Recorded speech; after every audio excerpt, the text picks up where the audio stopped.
Bases dropped. A new round of SDH AM is here. John here, you there. Thanks for coming in, as you always do. Hang on just a second. Something is missing, and it is right there. All right. New round of SDH AM. It's Thursday Thoughts. Hour number 2, we go around the world in 60 minutes. Our buddy Nino Torres comes in between baking episodes, and he lets us know what's going on in his brain. In South America, Portugal, will probably have discussions about Benfica. We're going to talk about them in hour number 1. Don't get me wrong. We're going to be discussing that as well, probably with our buddy Nino Torres in hour number 2. Also, Niko Moreno, Pulso Sports, Sounder at Heart. He's going to be joining us. He is not in Marbella or Marbella. And we'll break down everything going on in Major League Soccer from the week that was, get you ready for the weekend that will be. There's a signing in Seattle that I know that he's going to want to talk about. I know that there is also gossip, rumor, innuendo, reports, and all the things, especially with Messi and friends. We've got that this morning. Morning, David. Morning, Alex. Morning, Ricky. And we'll get into Major League Soccer. We'll get into all the things there in hour number 2. Looks like in added time, we're going to catch up with one of the head coaches in the UPSL Final Four. UPSL Final Four is in Irvine, California, and it is 4 teams that have survived the bracket. It is New York Renegades, Miami United.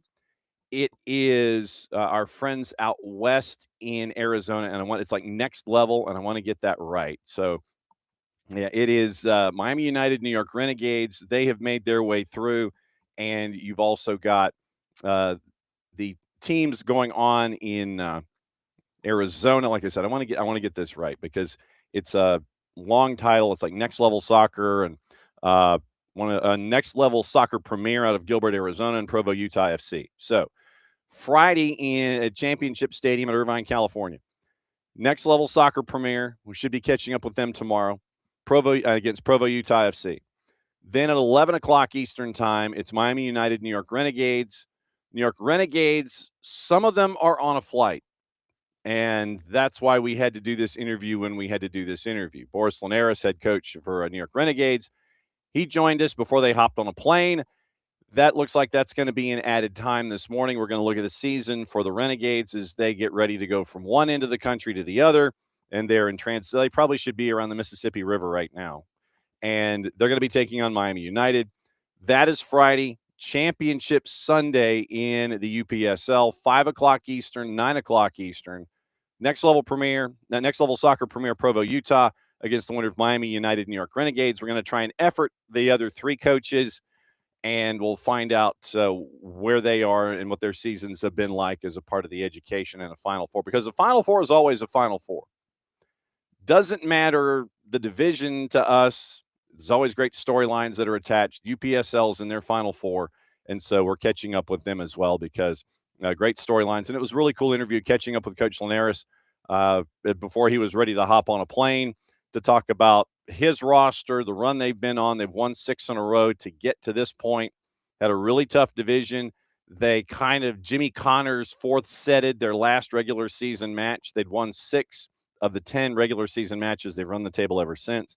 So we'll find out about New York Renegades as they get ready for the Final Four in the UPSL. That's probably going to be an added time at this rate. So that's the rundown this morning. Hour number 1, we got to talk about Champions League. We got to talk about Europa League. We got to go through all of the other transfer news and all the other things and your juice boxes and Europa and all that stuff, all the news that's going on.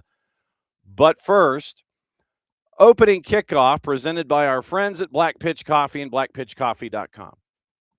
Start your day with the most important stories in the game and the right way to start your morning. Black Pitch Coffee, part of the SDH community, showing up at events all over Atlanta. Try their home blend made with beans from Brazil and Guatemala. Heavy-bodied with notes of walnut and semi-sweet chocolate, a rich world-class finish. Opening kickoff powered by our friends at Black Pitch Coffee. So, where were you yesterday in the neighborhood of 5 o'clock? That is my question for you. Because the chaos that was, when you have 16 matches going on at the same time, there's bound to be chaos. And there was between the hour of 3 and 4. In the witching hour, as our friend Scott Hansen refers to it, where wins become losses and losses become wins, you had a couple of those moments. No moment more chaotic and crazy than what happened at the end of Benfica and Real Madrid. What happened at the end of Benfica and Real Madrid, you ask? Well, it was in the stoppage time that was added, and Benfica had a lead. 1 goal, and it was weird to the folks in the studios for Paramount and Paramount Plus why they were being so nonchalant about things. We find out later why. So everyone is trying to, around the planet basically, yell at Benfica, hey, bro, you still are not in. You kind of got to get things moving. Your keeper, Trubin, just kind of chests it down. He's taking it easy and everything, you know. And then the word comes that you got to kind of speed things up. You're 1 goal short of making it into the final 24, but you got a boogie on this one. So Benfica gets it into the attacking half. Then you get a yellow card foul, and it was a yellow card foul. There's no way around it. So you end up with a set piece at 90+8. Everybody forward. You need a goal. Here's what happened, courtesy of our friends at Paramount Plus and UEFA. Ornes hangs it up there. The goalkeeper's there! Oh my goodness gracious me! This is unbelievable! A diving header from Trubin!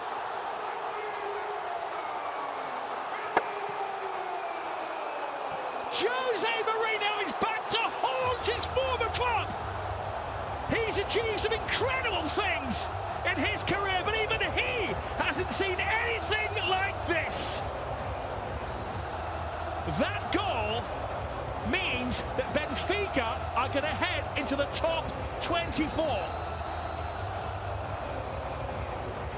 And the stark reality for Real Madrid is that on an awful evening, they're out of the top 8. Good luck to anybody writing a match report on this one. No lie, that is absolute truth. So 3-2 turns into 4-2. Benfica gets into the knockouts. Real Madrid drops out of the top 8. And Marseille, sorry, Del, goes home. Now, here was the reaction inside the studio for those of you that might have been just watching the match in and of itself and didn't quite see Golasso. And these are the days, as we told you yesterday, the day like yesterday for Champions League, final day league phase, that's a Golasso day. And it was Nico Cantor and Thierry Henry and Jamie Carragher and Micah Richards. And here was what it was like for them watching what happened with Trubin making it 4-2 from 3-2.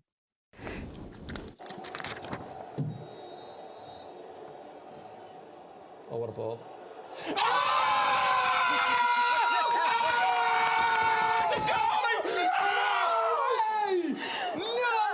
This is not real! This is not real! They knew, Nico! Sit down, they knew! But they knew! What was he doing on the other end? This is extraordinary! Oh my Anatoly Trubin! Oh my gosh. Have you ever seen anything like this? Wow. Yes, wow. Jamie Carragher with a wow. And when you look at the video version, thanks to our friends at CBS Sports Golasso and Paramount Plus for this one, you see Nico Cantor. You see Kate Scott. Kate Scott, table left, as you're watching, and Kate is going through her notes. She's trying to get her roadmap figured out. She's flipping pages. She's not really watching, but you have Nico, Thierry, Jamie, and Big Meeks. They're watching. You hear the flipping of the pages from Kate Scott. And then all of a sudden the goal happens. Nico leaps out of his chair and is basically airplaning around the set. He's losing his mind, but at the same time, since he's anchoring coverage for Golasso, and he's off camera, mind you, he's still got to talk about what the heck is going on. So literally the goal gets scored. Nico lays out. We got to catch up with Nico when he comes back to this side of the Atlantic to talk about USL League One anyway. But you have Nico leap out of his chair, and he's airplaning around the studio, And he still has to describe Anatoly Trubin and the goal to make it 4-2 that gets Benfica in and knocks Marseille out, sorry, Del.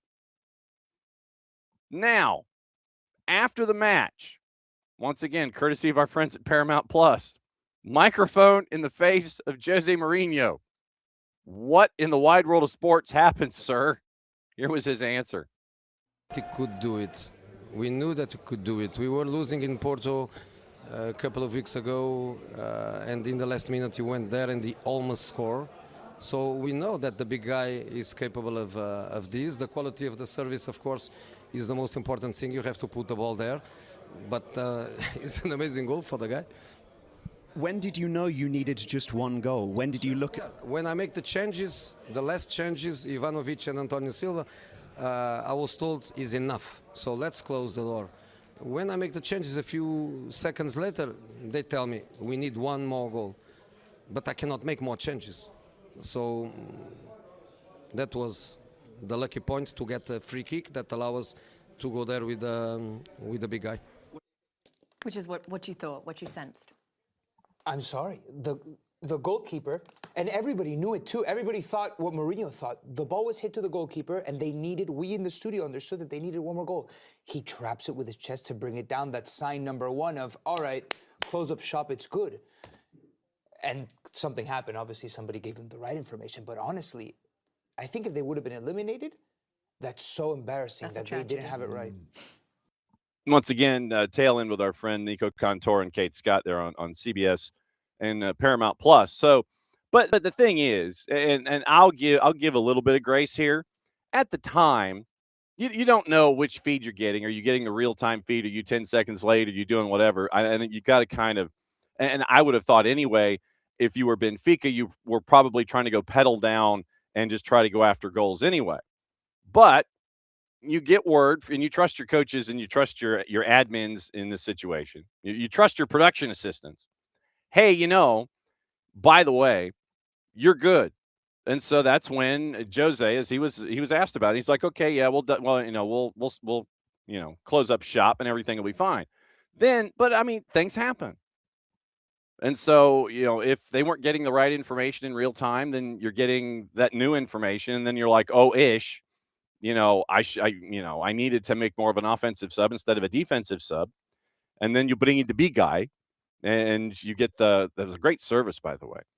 And you go 3-2 to 4-2. And that's where you are. Benfica in, Marseille out, sorry, Del, and Real Madrid out of the top 8. So that being opening kickoff, brought to us by our friends at Black Pitch Coffee and blackpitchcoffee.com. We start your day with the most important stories in the game. The right way to start your morning. Black Pitch Coffee, part of the SDH community, showing up at events all over Atlanta. Try their home blend made with beans from Brazil and Guatemala. I'll have to take your word for it when you do. Heavy body, notes of walnut and semi-sweet chocolate, a rich royal class finish, opening kickoff, powered by Black Pitch Coffee and blackpitchcoffee.com. So this is where we are. Now, here's the rundown of who's in, where they are, and what's next. So now here's the rundown. Top 8, they go into the round of 16. They get the bye. Everything's cool. Arsenal, Bayern Munich, Liverpool, Spurs, Barcelona, Chelsea, Sporting, and Manchester City. That's your top 8. They get to move on. They get to kind of chill, and they get the time off where they get to kind of not have to play in anything, which is always a good thing when you're having schedule compression. Just ask our friends at Crystal Palace. So now, standings. Arsenal ran the table. They only gave up 4 goals, half of them to Kairat Almaty yesterday. 23 goals scored, 4 against. They ran the table. They're at 24 points. Bayern, Liverpool, Spurs, Barca, they all won their last 3 in a row.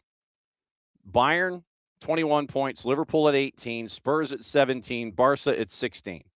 That gets us to Chelsea at 16 points, behind by 1 goal and goal difference. And this is how tight things were yesterday. We'll get into your scores in a sec, but Chelsea +7 in goal difference, Barcelona +8. And they lose to Napoli, or they beat Napoli 3-2. If they'd had another goal on the board, they probably would have you would have had to have scored like another 6 or 5, or 5 really. You were behind in goals scored to Barcelona at the moment by 5 when things finished up. You would have had to have scored 5 goals, basically, and scored 8 on you score 8 on Napoli, then you've got a chance to get up to 5th. But Barcelona +8, Chelsea +7, Sporting, like I said, this will be part of our conversation with Nino Torres coming up here, top of the hour. Sporting finishes at +6 with a 3-2 win over Bilbao. Manchester City needed to score 2 more goals or 3, and then you would have gotten into goal scored, goal difference. But right now, Manchester City +6, they're in the barn as your number 18. So those 8, Arsenal, Bayern, Liverpool, Spurs, Barcelona, Chelsea, Sporting, and Manchester City, top 8, they get rest. Now, Real Madrid, with the loss, they dropped to 15 points. They are 9th. Inter won. They moved up to 10th. They were behind by 1 goal in goal difference. PSG draws Newcastle. And our resident PSG and Newcastle fan, Maddie Cruz, boy, she was split yesterday in our production chat. She was not happy. She was happy, then she wasn't, then she was, then she wasn't, then she was. That's literally the day for Maddie Cruz. Then she wasn't because it was a draw. So Maddie Cruz ends up with 2 teams, 11th and 12th, drawing each other, even on goal difference, and PSG scored more goals. So they ended up at 11. Newcastle ended up at 12. Juve with a draw, goalless draw with Monaco, did not help them one bit. They finish at 13. Atletico de Madrid loses to Bodo Glimt, and that's one of the stories in the top 24. Losing 2-1 at Atleti. You end up there at 13 points, 14th place behind in goal difference. Atalanta loses 2 in a row, finishes 15th, even on goal difference. They lose to Royal Union 1-0. Bayer Leverkusen at 12 points and 16th. They win 3-0 with Villarreal. Dortmund loses 2 in a row in the competition. They finish in 17th. Inter beat them 2-0. So they're in 17. Olympiacos won 3 in a row to wrap up the league phase. Good run by them. They're in 18th, 11 points. Well behind on goal difference because when they lost big. Bruges at 19 points, winning 2 in a row to finish up. They beat Marseille. Sorry, Del.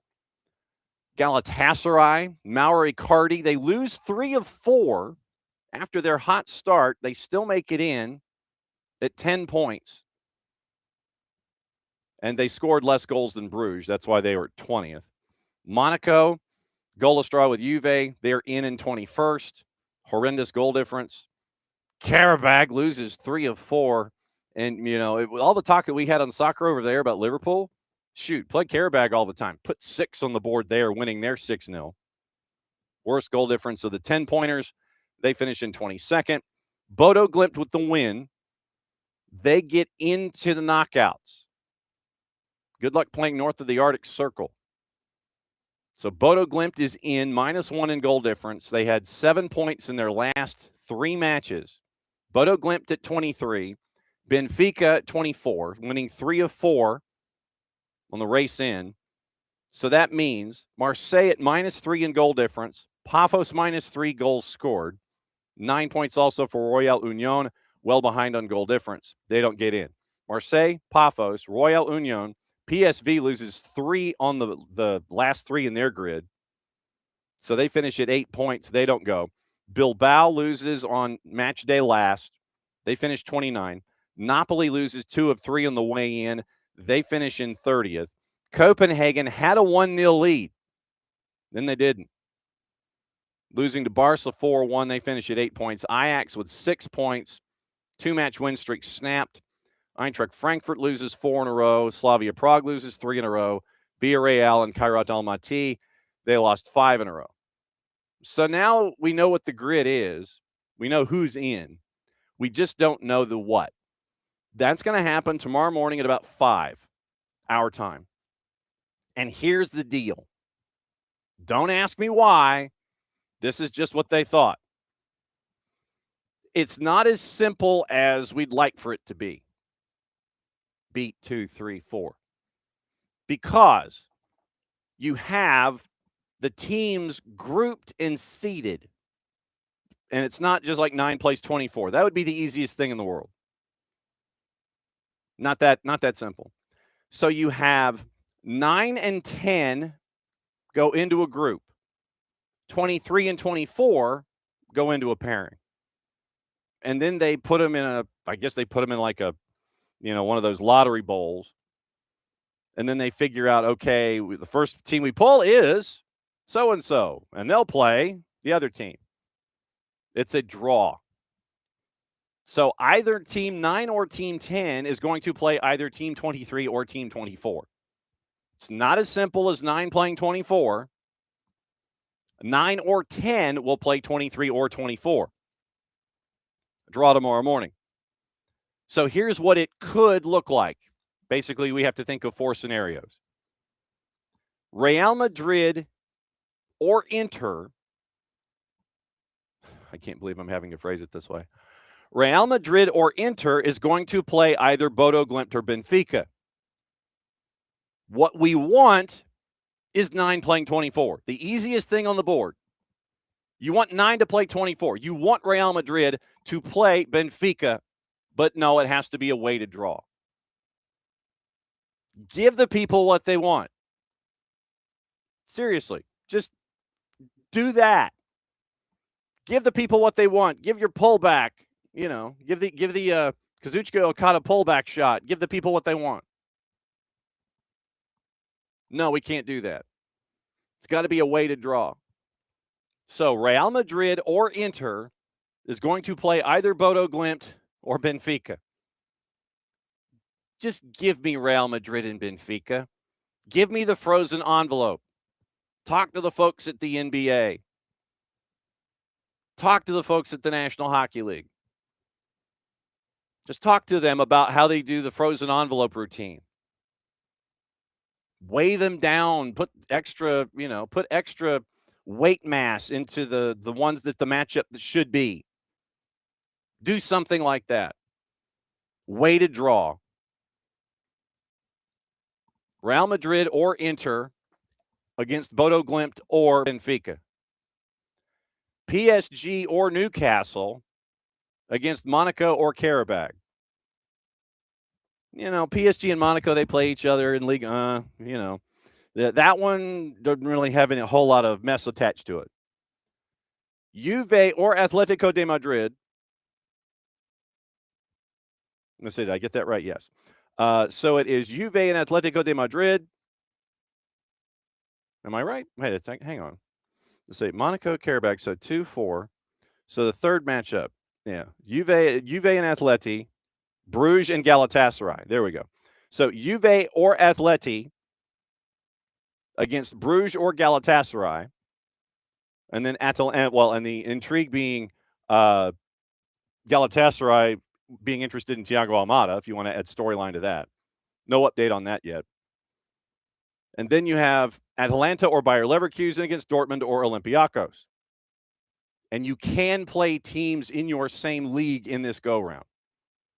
You can do that. You know how when they did the initial draw, you couldn't have teams that were in your league in your draw. You now can. So, because, what are you going to do? Not play somebody? So you can have, say, Leverkusen play Dortmund. That could happen.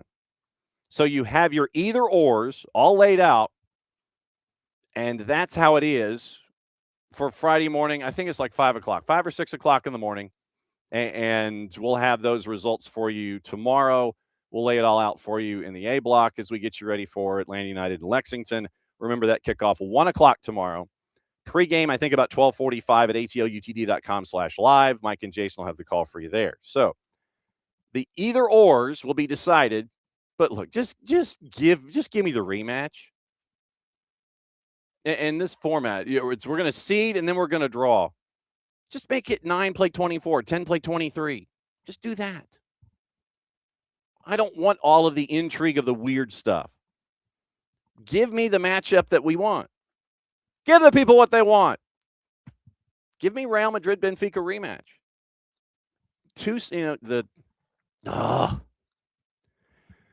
You can't make it simple, can you? You can't. Yeah, we'll have a weighted draw. Just common sense. Sometimes common sense is the best way instead of overthinking a situation. Your first impulse should be your best impulse. Traditionally, it is. First impulse, 9 plays 24. It just so happens in this case, that's what it would be. Let it happen. No, we're going to have a weighted draw. We're going to do either or. You're having people think entirely too much.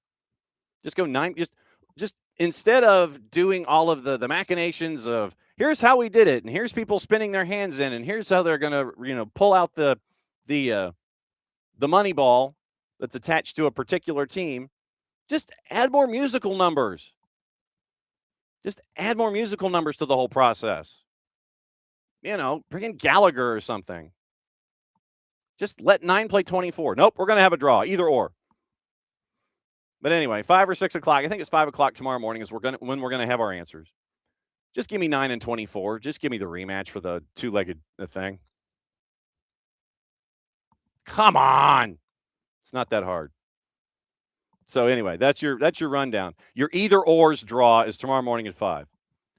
Then we'll have our answers, but I would just ask UEFA to sit there and consult with the NBA, wink, wink, nudge, nudge, about how to do frozen envelopes or weighted balls with numbers, Lotto 649 style, what have you. So anyway, that's your rundown of what happened yesterday with last day league phase and Champions League.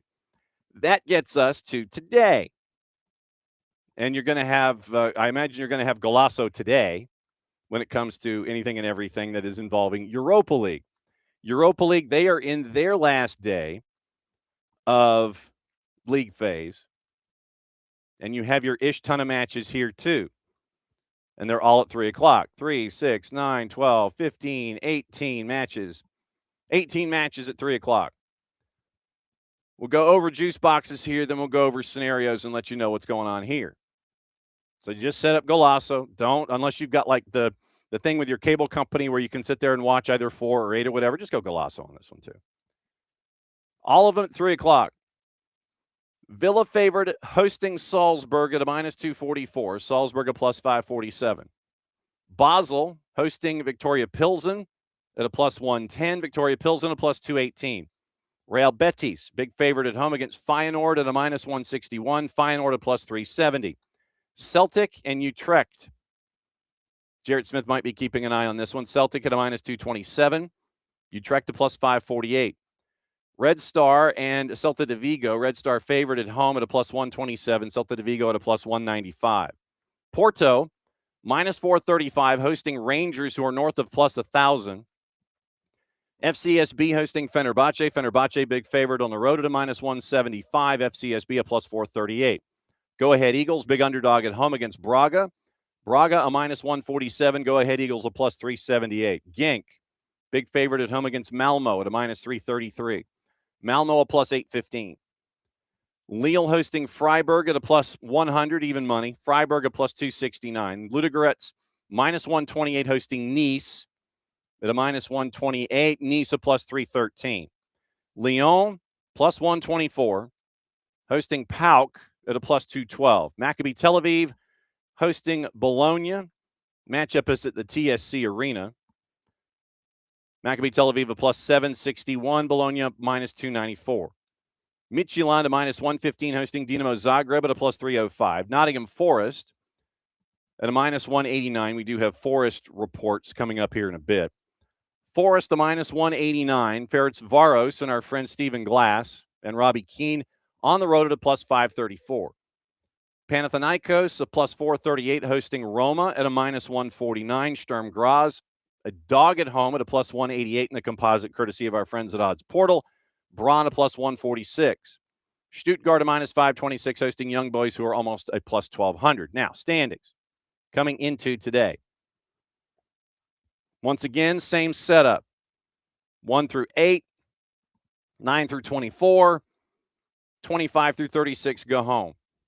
We already have a couple that are not going to be going into the next round. Lyon and Aston Villa, both at 18 points. Once again, one team wins, one team doesn't. You just have to better the result of the other guy, and you end up as the number 1 overall seed. Lyon gets PAOK. Aston Villa, who is 4 goals behind in goal difference, gets Salzburg. Freiburg is at 17 points. They are third. Unbeaten in their last 5. They've won 2 in a row. 2 teams at 16 points. Midtjylland with Dinamo Zagreb, and they're 2 goals ahead of Braga in goal difference. Braga might be able to put up a number on go-ahead Eagles. Midtjylland's going to have to look over their shoulder. Roma is in 6th. They've won 4 in a row to get to 15 points. 2 ahead of Ferencváros on goal difference.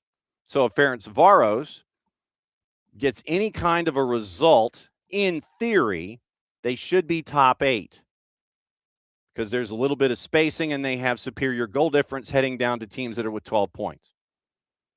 So you could have Robbie Keane and Stephen Glass with a couple of days rest if they stay top 8 after today. Real Betis right now is in 8th. They're the last team in of the bye slots, but they only have 1 goal difference and one more goal scored than Porto. So Betis has some work to do as they play Feyenoord. Porto gets Rangers. Once again, that big number, Porto being favored. Does Porto get to put up a number? But Betis has to match them, match the result, and keep an eye on goal difference if Betis is going to stay top 8. Porto, favorable matchup, could be in the top 8 if Betis stumbles. Now, Porto right now is 9. Genk and Red Star. Red Star's won 4 in a row, by the way, to get to this point. Red Star, Genk. Genk is 10th. Red Star is 11th at 13 points. 4 teams at 12 points. PAOK and Stuttgart have +5 in goal difference, but PAOK has 3 more goals scored. Celta de Vigo, goal difference of 4. They are 1 goal behind PAOK in goals scored. They have scored 3 more than Bologna. So 4 teams at 12 points, 2 at +5 in goal difference, 2 at +4 in goal difference. So you look at those matchups once again, Lyon and PAOK, Stuttgart and Young Boys. Stuttgart might be able to put up a number. Red Star and Celta de Vigo, that's a tough one for them. And Bologna and Maccabi Tel Aviv. Maccabi Tel Aviv, bottom of the table. Bologna might be able to put up a number, get to 15 points. And then you look at goal difference. Forest is at 16 right now and 11 points. You have 4 teams at 11. Nottingham Forest and Victoria Pilsen at +4 in goal difference. Nottingham Forest, of the teams at 11 points, have the most goals scored. Panathinaikos is in 19th because they have the worst goal difference of the 4 teams there. There will be a test on this, by the way. 4 teams at 11 points. Nottingham Forest, Victoria Pilsen +4 in goal difference. Fenerbahce at +3. Panathinaikos at +2. You could have chaos at 11 points. But if you have folks winning, you could be on the cusp of getting into the top 8. 10 points for Dinamo Zagreb. They snapped a 3-game losing streak last time out. Lille has lost 2 in a row. They are the most superior team at 9 points in goal difference. They got a little bit of space but among them, Braun and Young Boys. Young Boys right now at -5 in goal difference. They've lost 3 of 4. That gets us to Celtic. Celtic right now, they're the last team in at 24th at 8 points and -4 in goal difference. So Celtic, once again, Ludogorets Razgrad, right below them in the stand. So Celtic's got Utrecht. Celtic has Utrecht, and Utrecht right now is in 34th. They've lost 3 in a row. They've only scored 3 goals in 7 matches. Beneficial matchup for Celtic. If they win, they could get to 19th. They'd be safely in. But obviously, they're nowhere close to getting any kind of a bye and playing 2 less matches. So Celtic right now at 24th. They're at 8 points. Ludogorets Razgrad gets Nice. They're at 7 points. Feyenoord is at 6 points. Same goal difference as Basel. It's 26 and 27. Salzburg at 6 points. Worst goal difference. They're at -4. FCSB -7 in goal difference. Go Ahead Eagles -8 in goal difference. Go Ahead Eagles lost 4 in a row. They're playing Braga today. 31st is Sturm Graz. Rangers is at 32nd at 4 points. Nice at 33rd. Utrecht, Malmo, Maccabi Tel Aviv. They cannot advance. They are all at 1 point. And you have, going into play, you have 31, 32, 33. You have 6 teams that are already out of the competition, just playing for you-know-whats and giggles. Sturm Graz, Rangers, Nice, Utrecht, Malmo, and Maccabi Tel Aviv. Those are the 6 teams that are out. They could be playing just so they don't get fined. So I anticipate that you will have just as much chaos getting in because you have those 5 teams at 6 points. Celtic is at 8. And you have everybody from 26 to 30. If they win, they could possibly jump Celtic. Sorry, Jarrett. So that's what you're looking at there with those matchups today coming up at 3 o'clock. A lot at the bottom could be impacted. And then you have the folks that are trying to get into the top 8. You have as far back technically as 19th. You have 12 teams that have a shot if they win to get into the round of 8 and playing 2 less matches. Today, 3 o'clock, watch Golasso. Don't go to individual broadcasts. Don't do it that way. Catch your breath. Do it that way. Enjoy it one at a time. We'll talk about it tomorrow, which brings us into what to watch, where to watch it, how to watch it. Brought to us by our friends at Fanatis, fntz.co/soccer down here. That link is important. It helps you out. It helps them out. And it helps us out. Adding more matches to everything you're already watching. With Fanatis, you get all the BNs, which means you get CAF Champions League. You get all of the action in South America. You get Argentina. You get Paraguay. You get Peru. You get Colombia. You get all of the South American game. You can watch that on Fanatis on one channel or another. Once again, you get all the BNs. You get Tigo Sports. You get CATV broadcasts. You get Liga 1 Max from Peru.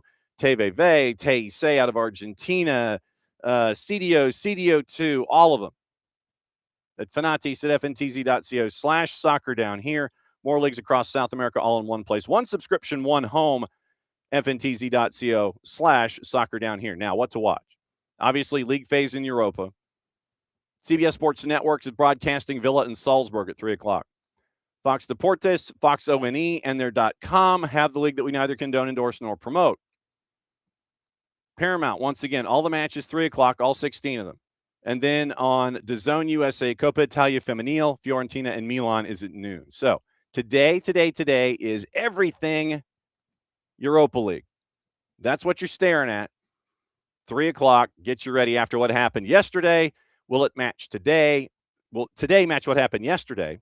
Don't know, but like I said, there's a lot of stuff in play, getting into the top 8, being the top seed, and then everybody trying to get into the 24. Sound familiar? So that's Europa League today. Watch it. Have it on in the room with you while you're getting all the other work done, all the things, and you can pay attention to all of that is going on here today. Okay. Gossip, rumor, and innuendo. What to watch. And then since we got into what to watch, where to watch it, how to watch it, there is some stuff going on that we got to get into, and we'll keep an eye on the things, as the kids say. Juve stepping up their efforts for Randall Colomawani on loan at Spurs from PSG. They could look to replace him, meaning Spurs, with Jean-Philippe Mateta if he leaves 4-letter paper. We do have Jean-Philippe Mateta is in a bunch of different stories today with a bunch of different clubs. You're going to hear his name a lot today. Joshua Zirkzee, also an option for Juve. Manchester United now open to having him leave on loan. Manchester United considering what to do with Harry Maguire. Club haven't had substantive talks with him, out of contract at the end of the year. Italy and Turkey have been in touch with his agent. Clubs within, not the actual countries. That's from David Ornstein. Ousmane Dembele is being looked at by the league we neither condone, endorse, nor promote after the summer's World Cup. PSG have started talks to extend the contract of manager for Luis Enrique. Current deal runs out in 27. That's from La Parisienne. Kenan Yildiz has been linked with a number of Premier League clubs close to extending his contract with Juve. That's from Florian Plettenberg at Sky Germany.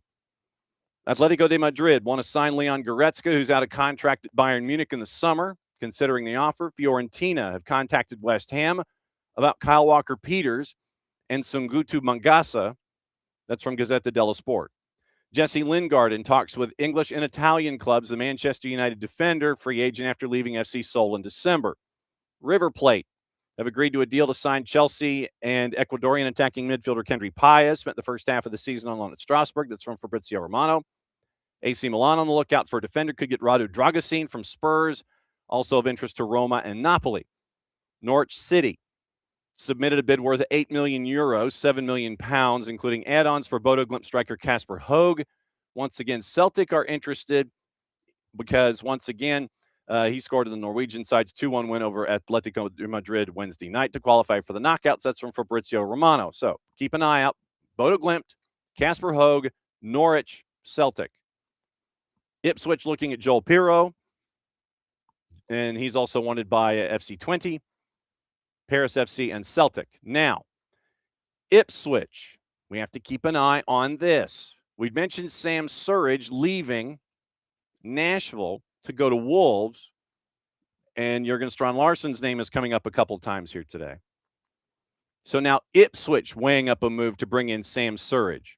Ipswich, once again, they're on the edge of the automatic promotion spots in the championship. They're in the promotion playoff as we speak, hanging around third place. So Ipswich now, according to the Telegraph, they might be looking at Sam Surridge and kicking the tires on that. We had long thought that when the talks started with Surridge and Wolves, that all of the other moves that they were making, Espinosa, etc., were as a backup plan in case Surridge left. So keep an eye, once again, Sam Surridge, now Ipswich is being paired. Bristol City, Delano Burzorg. Bristol City, Pogo Chezin, 24 submitted 2 offers to Pogo Chezin for Sam Greenwood. Preston North End is kicking tires on folks, as is Sheffield Wednesday. Watford working on a deal to sign Georgian center back Saba Golakidze from Udinese. West Brom are interested in Austin FC Joseph Rosales after the Honduran international worked under Eric Ramsey at Minnesota United. So that one makes sense too. And then Hull City striker Enis Destan close to moving on loan to Westerlo at the end of the year. So from an MLS perspective, Joseph Rosales to West Brom, because that's where Eric Ramsey is. And remember, that was a move that happened with Rosales this offseason from Minnesota United to Austin. So Austin could be in a position to flip Rosales to West Brom. We'll see what happens there. And then obviously the other move that we were discussing, Sam Surridge from the Telegraph to Ipswich. Keep an eye on that. Now, Cesar Luis Merlo has been a very, very busy man this morning. And part of that involves Major League Soccer. And it is another bombazo from Cesar Luis Merlo. Inter Miami has made an offer to buy Tobias Ramirez, a defender from Argentinos Juniors. The proposal is for $5 million for a percentage of the transfer, and apparently the clubs are already negotiating in this. This happened just before the show came online this morning, so keep an eye out. Messi and friends, Tobias Ramirez, Argentinos Juniors. So if we were to go down this rabbit hole and get the numbers on Tobias Ramirez, and yes, please, if you would, sitting here and you type and then transfer mark just kind of goes off the rails for me. Tobias Ramirez. Okay, so Tobias Ramirez right now, Argentinos Juniors, market values listed at €2.5 million. He is 19 years old, and his time, he has not a whole lot of appearances, but he has been known to be, he is center back exclusive. He's played on both sides of the center back position. Once again, current market value, €2.5 million. Highest market value was almost a year and a half ago when he was listed at 4.5. So he has 20 caps for the U20s for Argentina, 27 caps for the U17s for Argentina. And so current stats across the board for Ramirez, he is once again tied to Argentinos Juniors. This season, 2 matches played, 1 yellow card. He's played 90 minutes in each one. So 2 matches, 180 minutes for Argentinos Juniors, no stats. In 2025, it was 10 matches, all comps for Argentinos Juniors, no goals or assists, but once again, clocking up minutes. 24 season, it was 17, 18, 31 match appearances for Argentinos Juniors and no stats, but a lot of minutes. And then he was in the Torneo Proyección in 2023. So 43 matches, 39 as a center back. And so exclusive center back positioning there for Tobias Ramirez. So keep an eye on that one.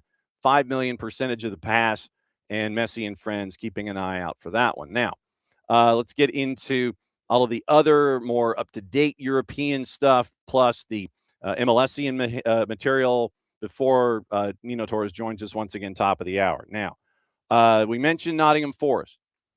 Mentioned Jean-Philippe Mateta. Let's combine them. Our buddy Ben Jacobs remain in talks. Believe they've made a competitive bid. Crystal Palace is sticking to that £40 million valuation as it stands, anticipating further interest before Monday. The arrival of Jurgen Strand-Larsen on a £50 million package is expected to catalyze, Ben's word, Mateta's departure. So if they bring in the hashtag Mateta replacement, then you end up with Jurgen Strand-Larsen in, Jean-Philippe Mateta out, Mateta possibly to Nottingham Forest. Crystal Palace once again verbally agreed before the show came on this morning to 45 plus 5 for Strand-Larsen. Leeds wasn't willing to go above 40 million. And so that's where 1 + 1 equals in and out. Oscar Bobb's going to complete his £27 million move to Fulham today. Manchester City gets a 20% sell-on and matching rights. We mentioned no formal bid with Strand-Larsen. Carter Cody goes to Charlton Athletic on loan from Wrexham. Lucas Paquetá's €42 million move to Flamengo. Now, negotiations lengthy, led by sporting director Jose Boto. Started before Christmas, actually. West Ham had actually originally asked for €60 million last year, $50 million earlier this month. Payment made in several installments through 2028. Flamengo was never prepared to do a loan back to West Ham until the end of the year. So Strand-Larsen seems to be like the big name that you're keeping an eye on with the ins and the outs. So Strand-Larsen, Mateta, Wolves, Crystal Palace, Nottingham Forest. Keep an eye on those folks once again, bottom of the table. Another thing from Cesar Luis Merlo this morning. Tigres is in advanced negotiations to sign Cesar Araujo.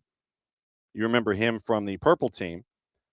Won Open Cup. And so closer to becoming a Tigres player, Super Deportivo has learned Araujo very close to becoming a reinforcement for Tigres in the next few hours, according to Cesar Luis Merlo. Expected to travel to Nuevo León to undergo a medical and sign a deal. Played with Orlando City from 22 to 25. Also played for Montevideo Wanderers in his home country. So Cesar Araujo is getting closer and closer and closer to what's going on involving Liga MX and the next run there. Now, catching up with our buddy Tom Bogert and also other folks this morning, it appears that the Timo Werner to San Jose deal is pretty darn close to being done. Folks are saying that it is a done deal, but we don't have the picture of Timo Werner with his hand holding a pen, smiling, staring into the camera over a contract that he's not touching with the pen. We don't have that yet. Some folks are saying done deal. Tom Bogert confirming that Jorge Rubalcaba goes from Pumas to Red Bulls. Made his senior Mexico national debut for El Tri back in November. Cesar Luis Merlo was first on that one. Philadelphia Union looking to sign Agustin Anello from Boston River. And catch up with our buddy Nino Torres about that. No deal yet. Negotiations ongoing. Anello born in the U.S. before his family moved to Europe when he was 10. Lommel and Sparta Rotterdam. Red Bulls continuing to add new faces. Jimmy Mulligan, now head of scouting, has been with Red Bulls since 2019. Whitecaps finalizing a deal to sign AZ Jackson from Jagiellonia Białystok. And that comes from our buddy Tomasz Lodarczyk over in Poland. AZ Jackson loan with a purchase option, played for Columbus and with all caps St. Louis. This is a sneaky good pickup for Vancouver. Sneaky good pickup here with AZ Jackson. Saw him with his cup of coffee as he was getting integrated with St. Louis City and with Crew 2. This is a good depth piece and could get you some spot starts. Good pickup here for Vancouver if AZ Jackson comes to the fore. So those are the ones to keep an eye on there. Once again, we'll look at what Nino has to say about the week that was coming up in about a half an hour or so. And so you have Florian Plettenberg was the one overnight who said that Timo Werner's deal at San Jose is done. Full agreement reached with Leipzig. Medical completed. Red Bull contract terminated. After the birth of his first child, he's going to move to MLS as a DP. Started the season late February. Settlement paid by Leipzig is around €2 million is revealed. Once again, that goes to Florian Plettenberg. and Philippe Hintze, who is on cam for Sky Sports and Sky Sports Germany. So Timo Werner heading to San Jose. First, they had to terminate his contract. They come up with the settlement, and then now it looks like he's heading to San Jose in late February. So keep an eye on that one. First, a lot of stuff with Timo Werner. Werner. So now you have a Timo Werner tease, apparently, that is being plotted by San Jose on their social medias. So if you follow San Jose on the social medias, looks like something maybe toward the end of our show, maybe toward the end of our segment with Niko Moreno at 11 o'clock Eastern, they might be saying something to wake folks up on the West Coast. So we'll see if that actually does go down. We'll keep an eye out for things at 11 o'clock. I would trust, hopefully, that y'all did the same thing too, because you're faster on the draw than I am. So if it does go down at 11 o'clock, and we're talking about other things, and I'm just yammering off at the top of my lungs, then let me know that San Jose has teased Timo Werner, and we see what's going to happen there. So that's what you're staring at with all of the gossip, rumor, and innuendo that has been attached to anything and everything. So we'll keep an eye on that. So let's see. Let me see if there's anything else that I have missed. CBS Sports is going to broadcast the Gotham FC third place match at the FIFA Women's Champions Cup. That's going to be on Sunday at Arsenal Stadium. That is going to be on CBS Sports. Which version? On Golazo. Okay, so it's going to be on Golazo Network on Sunday, 9:45 a.m. Eastern Time. Third place match against Asfar out of Morocco. Once again, remember, Gotham lost yesterday 1-0 in the matchup against Corinthians. And we still have to keep an eye on the health status of Rose Lavelle, who left north of 90 minutes. And we don't have an update yet, but she was very, very wobbly, and she had to be helped off. She was able to walk on her own, but she had to be stabilized. Basically, they had to hold her left arm to keep her up, getting support from physios on both sides. But we don't have an update on Rose Lavelle yet. Gotham, after Sunday, is going to break after returning to preseason later in February, chasing after an NWSL championship. Asfar loses 6-0 to Arsenal yesterday in the other semifinal. So it is going to be Asfar and Gotham, third place match, FIFA Women's Champions Cup, 9:45 a.m. Eastern Time in the U.S., East Coast. And it is going to be, once again, third place match there on Golazo Network. So keep an eye out for all of that. Let me see if there's anything else that I might have missed on the social medias and or the gossip rumor mill and signings and things like that before we head on to the rest of the day. Once again, our buddy Nino Torres joining us here in short order. And then once again, bottom of the hour is going to be keeping an eye out on everything in Major League Soccer. The week that was, maybe Timo Werner at 11 o'clock. We'll find out what's going on there. No real transfers after what happened yesterday late. We mentioned James Ward-Prowse to Burnley, mentioned Douglas Luiz to Villa on a loan. Lucas Paquetá official. Brenner, Udinese to Vasco da Gama. So he is back to Vasco da Gama. Yesterday, that one's now officially official, £4.3 million of that move from Brenner from Udinese to Vasco da Gama. Raheem Sterling is on the open market. Adama Traore, $2 million to West Ham. I think that's where we are. I think we are legit caught up, at least in all of the transfers and the rumors and all that other stuff. Oh, a couple of things from the deciders of the all of the activity in soccer. There were a couple of other things, quick notes that I wanted to get into because let's see, I'm already there. Let's see, it wasn't that one. Okay, this, I wanted to let you know about this before before our buddy Nino joins us. Yesterday, I don't know if you saw this, the entire executive committee of the Football Association of Malaysia has resigned over allegations the organization doctored citizenship documents so foreign players could play for Malaysia. FAM, that's literally their acronym, Football Association of Malaysia, argues it was an administrative error and that the players are legitimate citizens. Don't know how many players, but yeah, no, they're all legit.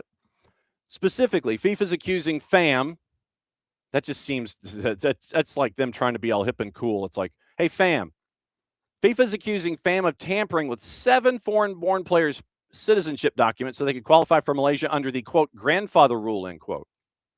Alleged forged birth certificates made it appear players' grandparents were born in Malaysia. FIFA investigators said the original birth certificate showed the grandparents were born in countries such as Argentina and Spain, matching the players' birthplaces. This constitutes, quote, pure and simple a form of cheating. That's what FIFA said.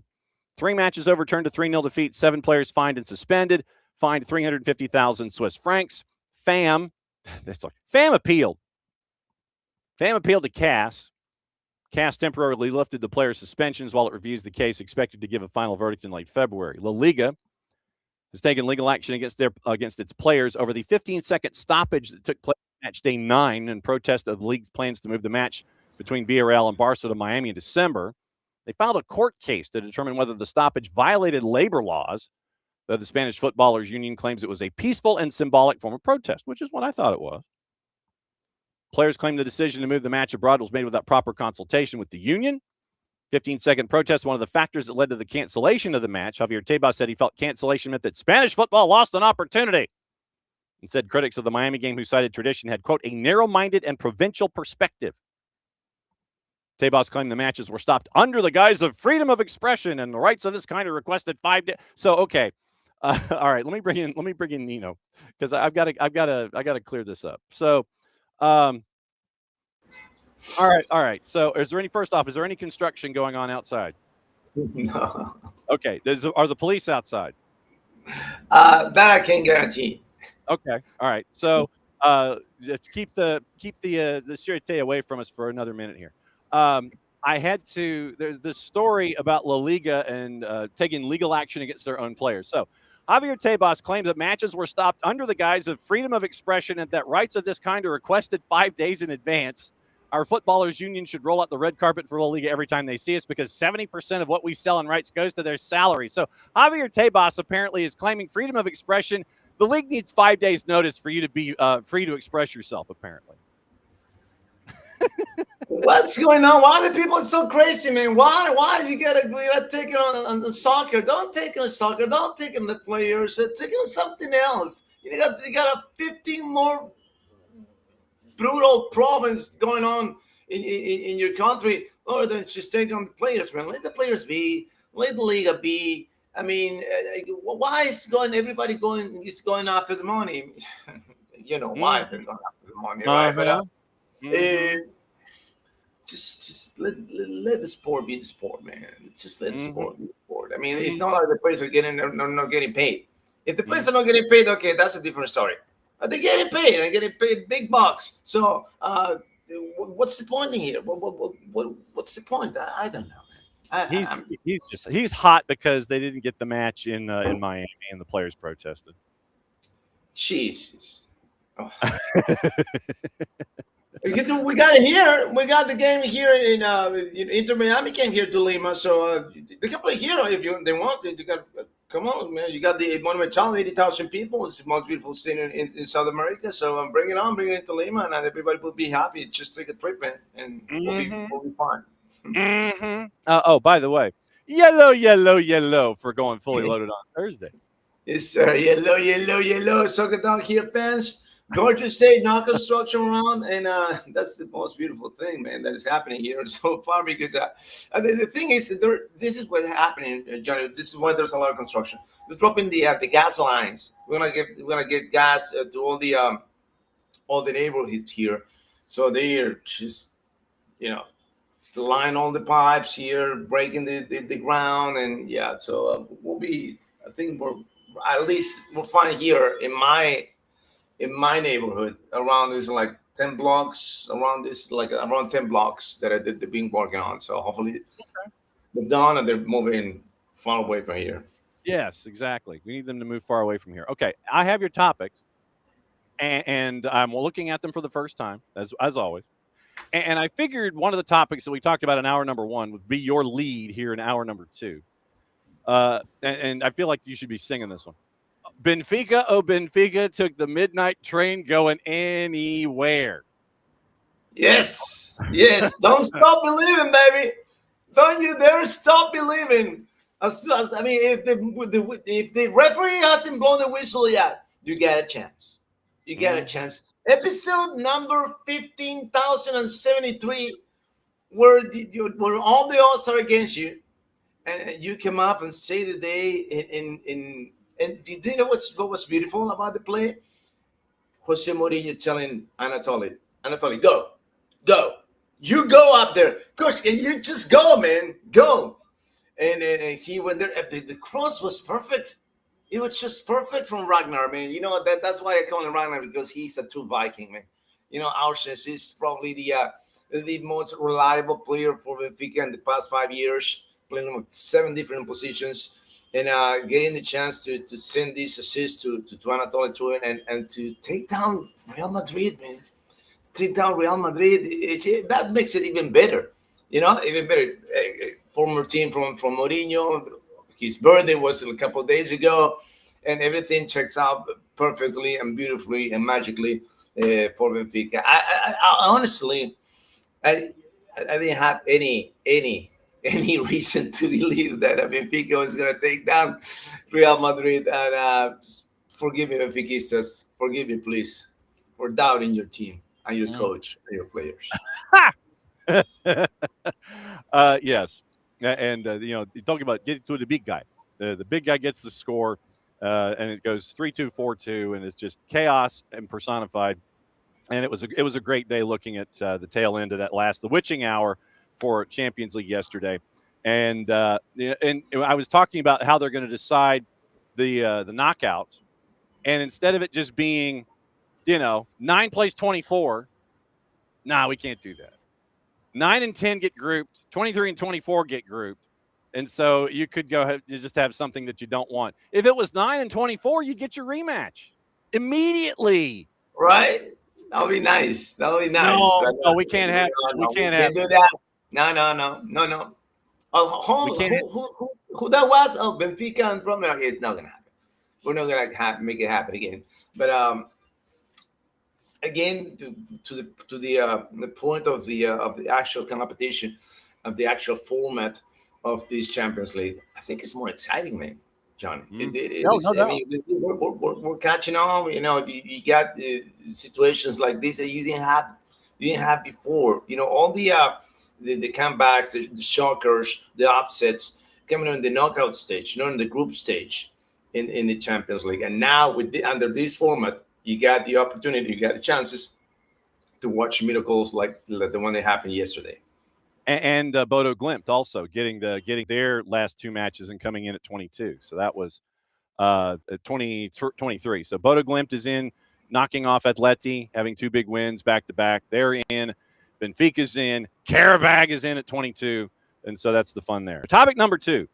And you went Latin on me here. Habemos head coach for the Peruvian national team. Habemos. Nothing like the present participle of the verb to have. Habeo, habebe, habemus. We have.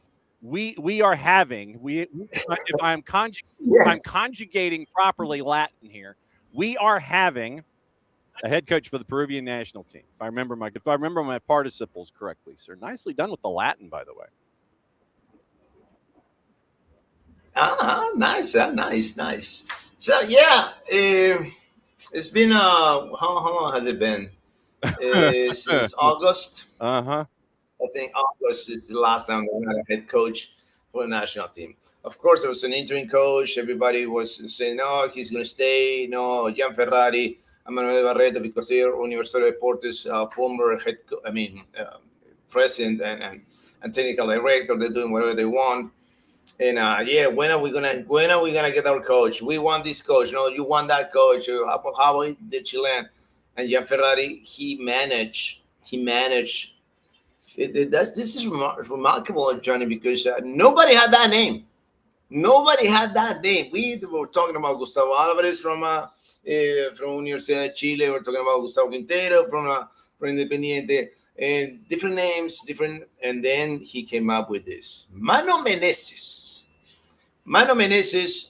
Brazilian head coach, who last time he coached was a Grêmio for the Brazilian. Lots of experience. 63-year-old defensive-minded kind of coach. He's a pragmatic coach. I don't know if this is what we need. I don't know. We'll see the results. Not now, not this year. Probably next year. But yeah, it's just props to Ferrari, man. Props to Ferrari. He's the technical director for the national team.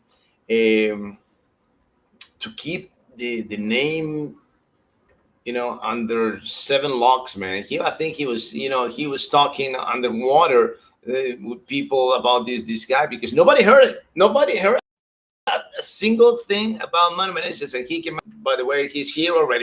He's in Lima already, and he's gonna sign. They're gonna go over the paperwork. He's gonna sign in the next day or two. But he's already in Lima, and nobody knew about it. That's clever, huh? That's clever from Mr. Ferrari, man. Yeah.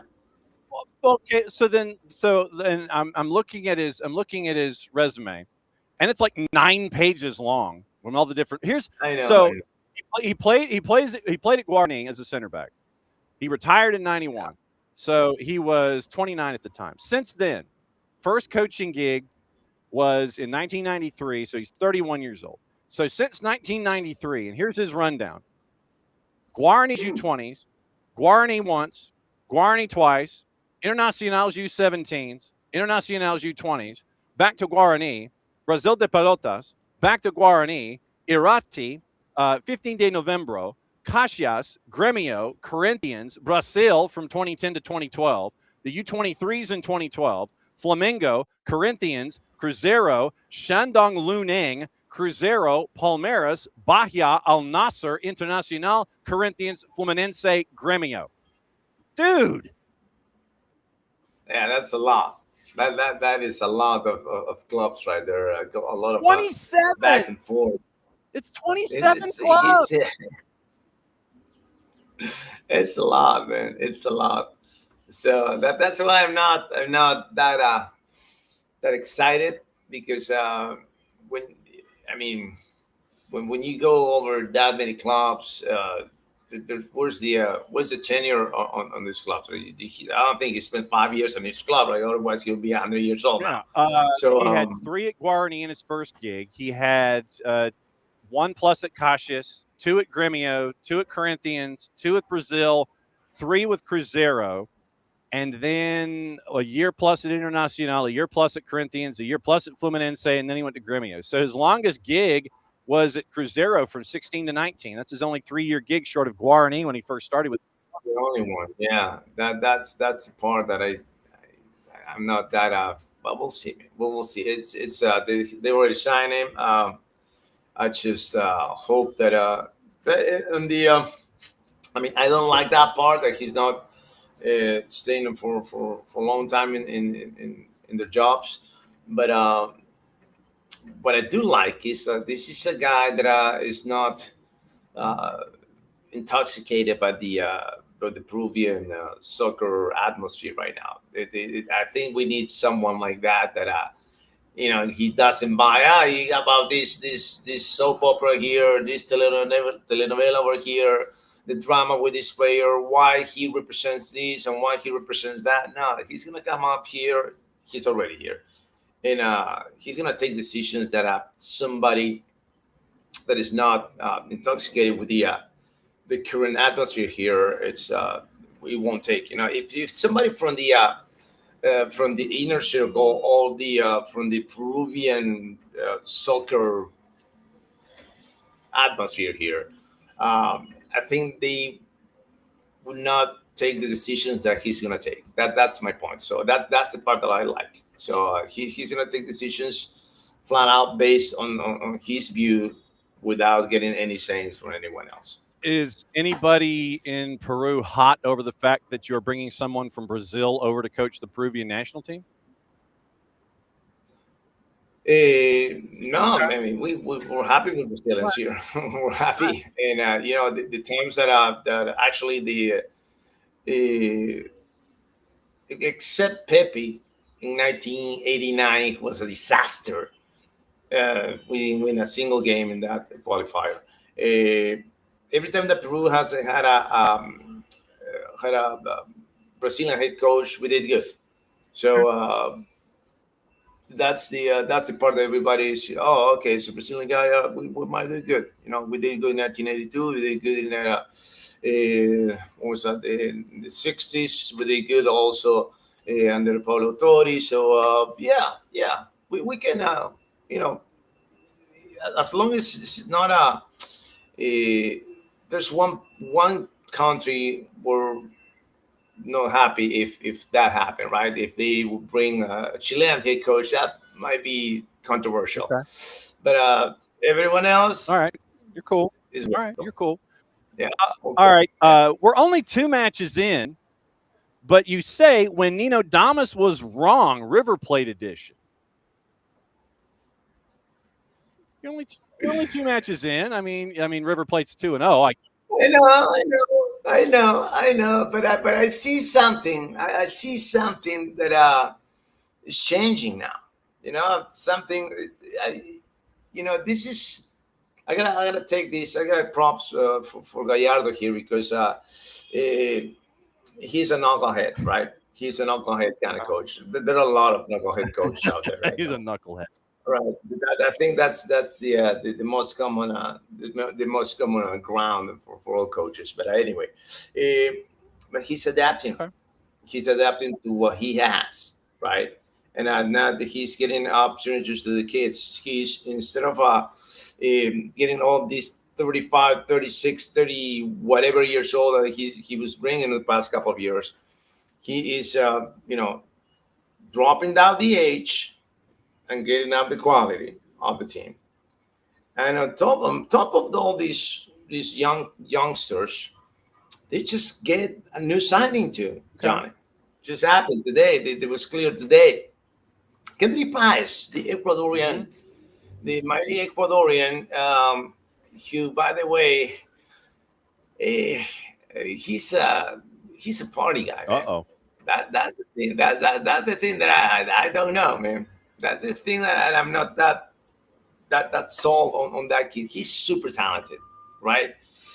But he already tasted the dark side of the fame, so don't know about that in Buenos Aires is Buenos Aires is a sin city, but Buenos Aires is a sin city, and if you love the night, you love the boogie. So yeah, you love the nightlife, you love the boogie, you like the disco, oh yeah, then Kendry Páez might be digging it.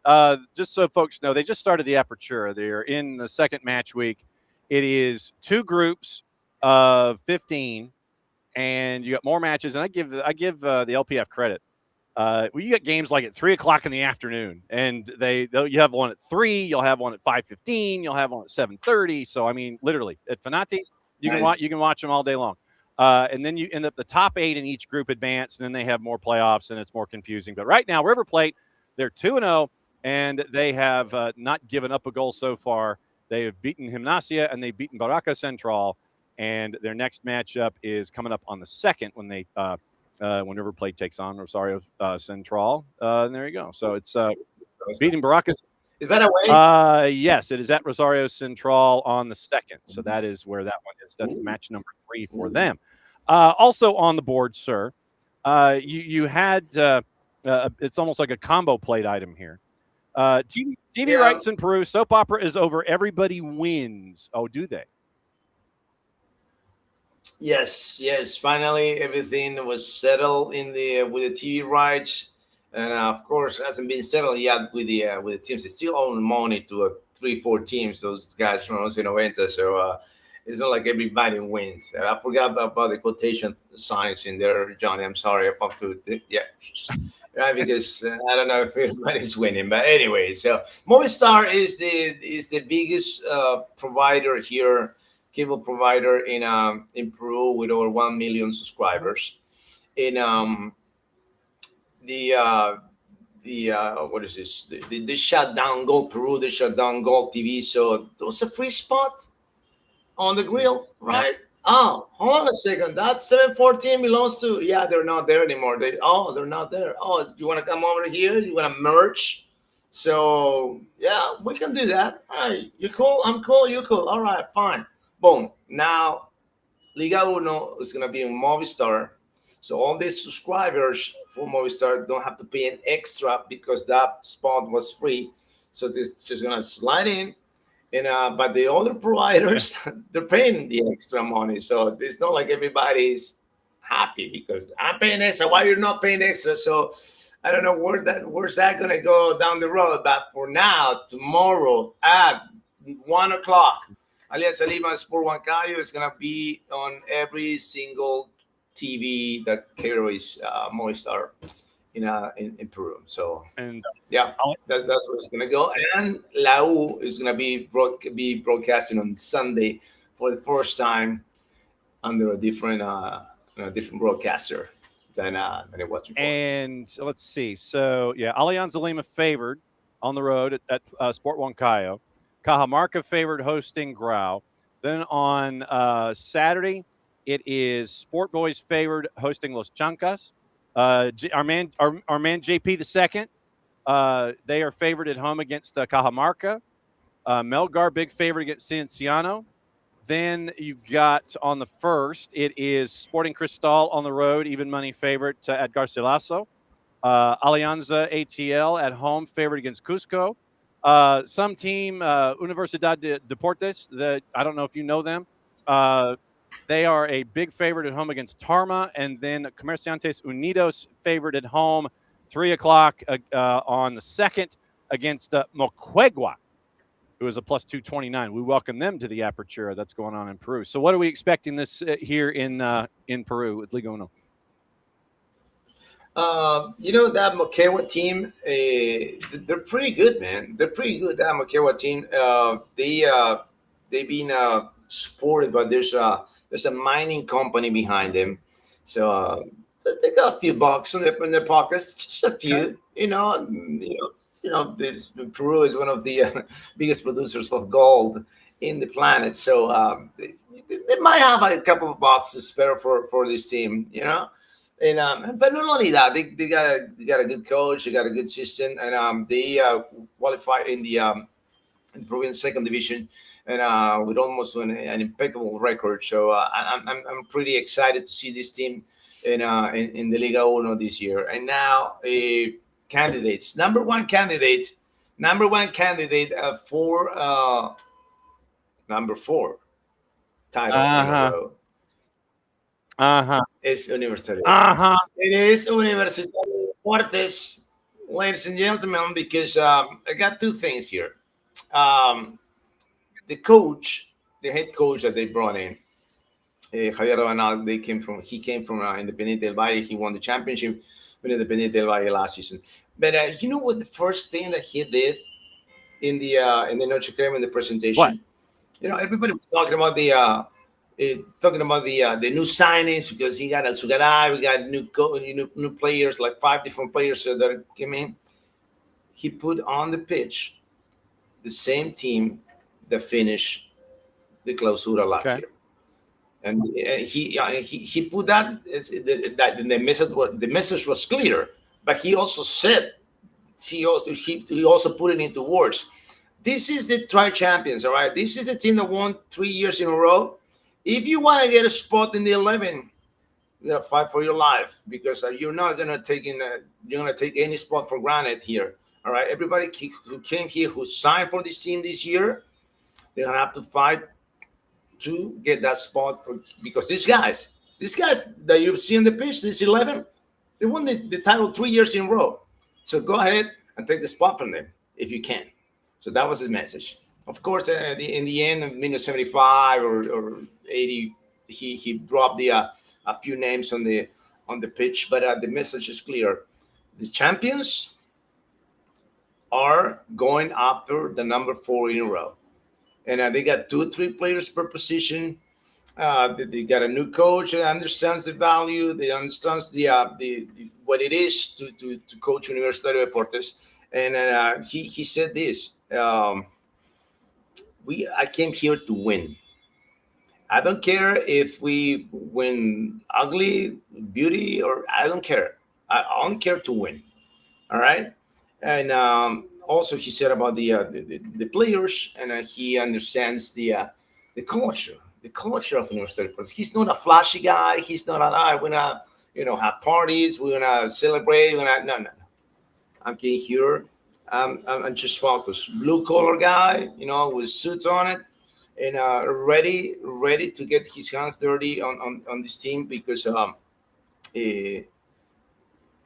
he understands what it is to coach University of Portugal, and he didn't promise a title. He promised hard work. All right, I'm not promising you a title here. I promise you that I'm gonna fight every single freaking game from the day one to the last day of the tournament. All right, then because of this, I'm putting number one as University of Portugal to win the title again. Number two, because of the signings, but they still got to put the pieces together. All right, Alianza Lima, I'm gonna say is number two. Okay, because of they signed very good players, man. They signed tremendous players. You got Girotti, you got options on both wingers. You got a good defense. You got the same goalie from last year. You got a new coach. He's trying to get this thing going and forget about or leave it in the past, whatever happened last week with the other players. And because of the quality of the players, I'm going to say they're number two, but they still got to put the pieces together to work as a team, something that Universidad already has. All right? Universidad already have the structure, the system, the players. And the additions, okay. Yeah, if I need, you're going to put you in. But this, in Alianza, I'm using every single new guy here from the get-go. And we saw that in the, in the Summer Soccer Series in Rio de Plata. Number two, I want to say not Cristal. I want to say Cusco FC. They were number two last year, and they're looking strong as they were last year too. Those are my top three to fight for the title this year. Okay. Now it is that time where we open up the storybook. You go to your bookcase. You sit there, and there's this book that's got a kind of a thick binder attached to it. Nice leather bound thing. Nice brown leather, gold leaf lettering and everything. World Cup Chronicles. Time to pull that book from the top shelf. Time to sit down, put on your smoking jacket, fireplace is going, put on your slippers, big red velvety kind of thing, put on the glasses, let everybody know what's going on this week. And this time you decide to let us know about snow. Yeah, yes, sir. You might grab a blanket, you got my put right next to the fire because it's gonna chilly. And I'm gonna tell you this, right? You know that give me your guess of how many times you think snowed in Montevideo, Uruguay. Give me a number. Give me a number. Twice. Times that snow. Twice. All right. Pretty close. Three times. 3 times. 1991, 1980. Of course, doesn't have to do nothing with the World Cup these 2 years. But in July 13 of 1930. 1930, the first World Cup took place in Uruguay, and they were having an issue with the weather, right? Because it was too cold, and they postponed the games. The game's supposed to be played at the Centenario, every single game at the Centenario, but because of the weather, you know what? You're gonna play a game in Gran Parque Central. You're gonna play a game in Estadio Positos, Peñarol, and Nacional stadiums. And that day, the day of the opening day of the World Cup, snow dropped in Montevideo for the first time in that century. Right, for the first time in the century, it snowed in Montevideo. And you know who kicked off the tournament? Who? Do you know who kicked off the tournament? No. That's Red, White, and Boone gives you a hint. United States of America kicked off the World Cup in July 13 of 1930. They beat Belgium 3-0. And that day, later on, you know who played after in the United States? Who played after the United States? Mexico. Mexico. Of course, they got beat down by France 4-1, but yeah, it is what it is. You got to see. You open the World Cup, Johnny, man. Huh? The U.S. men's national team opened the World Cup history, and it snowed that day. Yeah, that's why we let it snow. Crazy. So what's going on with all of the calories? What's the bacon? What's with Nino the Baker on the IG? Where are you baking this morning? Where you at? What are you doing? I got we got, of course, the chocolate cakes with the stars, right? But we also have these what do I call this? Fattening. Yeah, that too. That too, of course. But let me see. I can show you the picture here. Let me see.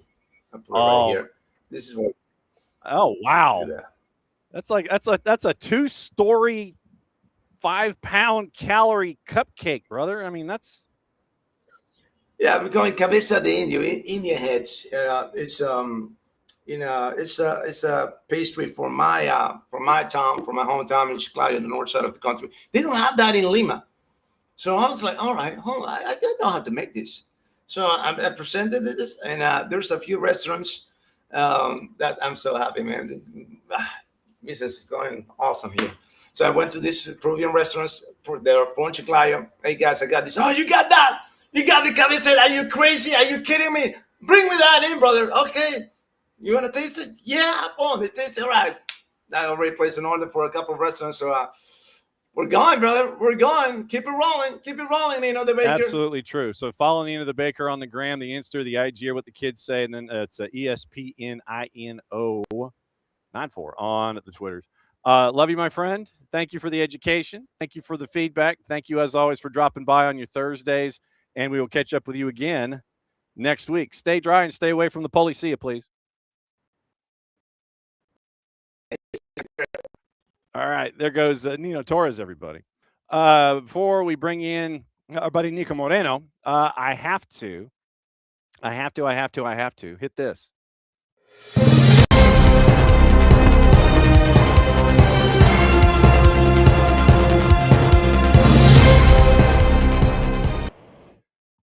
It's more like a developing story at this point, but I'll go ahead and I use the breaking news sounder. Get this. There's a new role for someone named Brad Gazan, club ambassador and sporting advisor. He's going to report directly to Chris Henderson. He's going to join the staff to support in all areas of soccer operations, expanding his role inside community efforts through club-generated content. Sporting responsibilities include working closely with soccer ops, hands-on experience across player recruitment, scouting, data and analytics, and youth development. And he's going to contribute his perspective, learning day-to-day processes.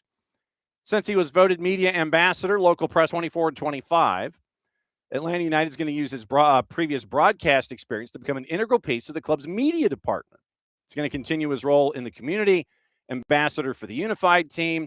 So on air, off air, team, ambassadors, and stuff. Brad Gazan joining Atlanta United on camera. I imagine that he'll be visiting with me in the Hoff on a fairly consistent basis. That's going to be fun. So Brad's going to learn about stuff, be behind the red light, and he's going to learn stuff behind the scenes when it comes to the team in and of itself. So very, very cool stuff there when it comes to Brad Gazan. A couple of other quick things on the board. Courage have acquired defender Cameron Brooks from Napoli, signing a 2-year deal to the former Texas Longhorn through 27, club option for 28. St. Louis City SC has signed Senegalese defender Mamadou Mbake Fall from Barca. 130 professional appearances, 35 in MLS with LAFC. That's where you might remember him previously. And now you've got him circling his way back from Barcelona. And he is now with St. Louis City SC. And Red Bulls have completed the transfer of Ethan Horvath from Cardiff City on a 1.5-year deal through June of 27 with options for 2 years following.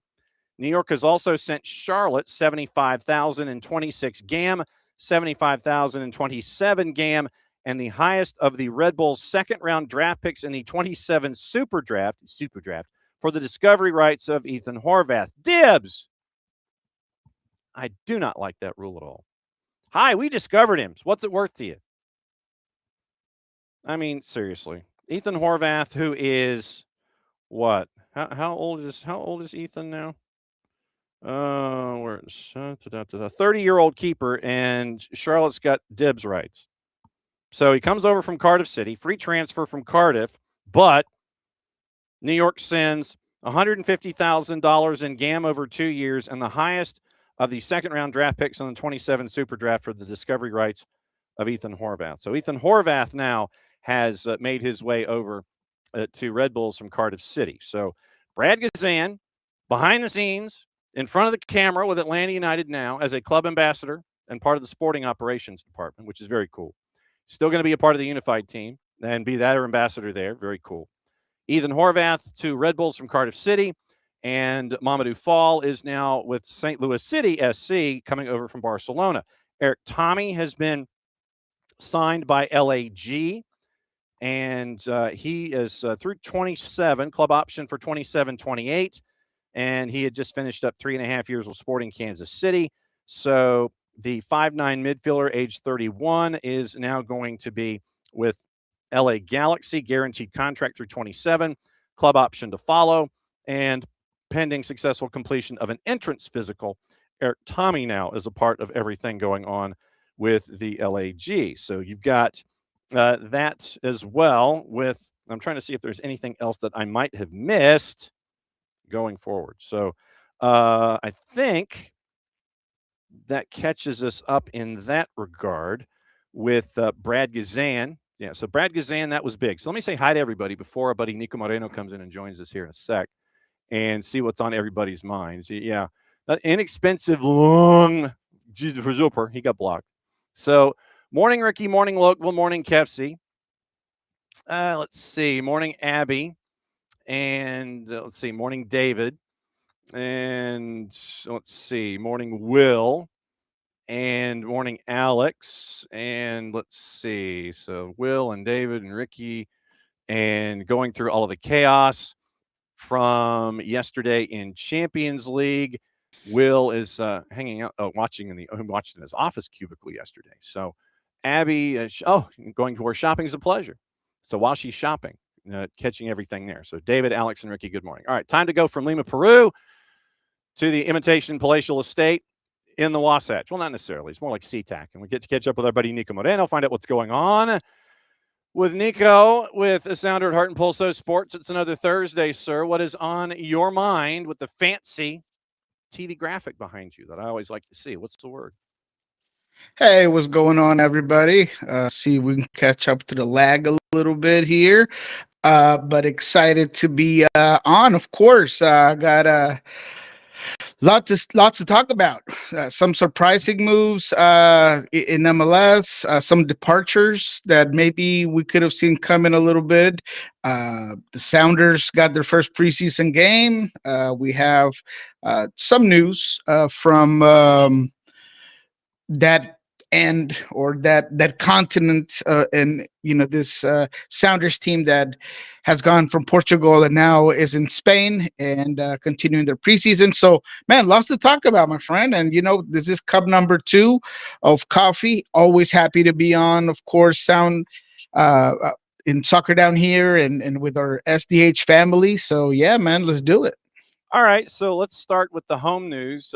You got a signing, and it's obviously someone that drives you crazy, I'm sure. And he has his moments of brilliance, but he also drives you crazy. But he's also now officially under contract or added contract. So you get to say that's so new who over and over and over again. Yeah, man. Look, this was news that we were waiting on for sure. I knew who was getting close to the end of his contract. There's no doubt that Nuhu is the type of player that perhaps you can overlook at times, but the reality is that whether you love him or hate him, he is a heavy contributor for the Seattle Sounders. And to be quite honest, most of the fans loves him. I know that there's, some individuals, some circles of fans that maybe they do get way too frustrated. And I mean, you said it, right? I mean, with Nuhu, you have the good and you have the bad, and you got to try to kind of balance it out of exactly what it is that he provides to your team. But this is the situation. As far as I know, as far as I reported, he's getting a 2.5 year deal with with an additional season option, additional year option. Um, there was some interest from several teams for Nuhu, as there always is. Clearly, nothing interesting enough that the Sounders would feel compelled to move him, and that makes sense. I know that people tend to think that it's a mistake, that you got to move him, and look, I have said it not just in the show but in several shows that Nuhu is a player that you always got to watch, because if he's not necessarily on a trading block, they're always answering phone calls for a guy like Nuhu. But the other side of that coin is that if you're willing to part ways with Nuhu, you have to replace his skill set. And I don't know if right now in this team there is a like for like player that can come in and do Nuhu type things, right? Be a lockout defender, be a whether it's a center back or a fullback that can, get back and forth with his sort of dynamism, right? You can say whatever you want on the attacking end and some of the lack of qualities, but I think that Nuhu has grown greatly over the last couple of years, specifically last season. I thought his decision making, I thought his touch on the ball, I thought his delivery has gotten a lot better. So when you've put that much time into developing a defender, a clear, pinnacle of your back line, it's hard to part ways with that player unless there's an irresistible offer, and that just has not been the case so far. But as I mentioned in my tweet, Lyon was the French team that had been asking for him. Actually, a couple of seasons ago, they asked about him again. There's other teams outside of MLS and within MLS that asked about Nuhu, inquiries, but at the end of the day, he's gonna stay a Sounder, and I think it's a sound decision. Again, Nuhu is a player that I value, that I absolutely know and understand that he has moments that perhaps are not at his best, but when you put it into context and through a whole season, I just think his skill set is extremely important for the Sounders, and now they lock him in. And that's not to say that in the future there might not be a suitor that provides you enough that you can move on from him. But until the Sounders don't get a specific price tag that they can move him and replace him, I just think he's going to be here for a while. Well, and at the same time, in these situations where you have an asset, and we will treat them as lines on a business sheet for a second. If you have an asset, it's better to control that asset and be able to sit there and say, well, hey, I like that. I like that, appliance. I like that piece of furniture. I like that big TV. Well, if you want that big TV, what's that big TV worth for you? You're in a better bargaining position if someone wants to come by and say, hey, I really like Nuhu. Okay, great, fine. He's with us for a while. But if you really want to add him to your stacks, you've got to come to the table. And it's better to be in that position if you're the front office of any player. Doesn't matter what player we're talking about here, but to be in control of the asset if someone comes knocking on your door, so you can't sit there and just let a player go for free or let the player go at a discounted rate. You're in control of the situation if someone comes knocking. Absolutely. And look, he's only 28. And I say only because defenders have a longer lifespan, if you will, when it comes to soccer. He has the ability to perhaps be a center back in a 3-man system. So there's a lot of things that you can, as you mentioned, have a hold of a player that is not just going to make your team better and is going to contribute, but there's also an opportunity that you can as you mentioned, you have control of it. You could move him as you will, and there is a need for a player like that, right? The other thing about Nuhu is that we don't talk enough about is he's extremely durable. He's not injury prone. He is always in a great of fitness. He is a relentless player, and I think he continues to. I don't like to use the word mature because 28 you should be mature, but he continues to grow as a person, as everyone does, and so I really do think that he is a player that, if it was my team, I would absolutely sign him to an extension and see what the future holds. There's also other news that I haven't necessarily put out there, so I mean it's nothing incredible. So we don't need to break down the news, breaking news music.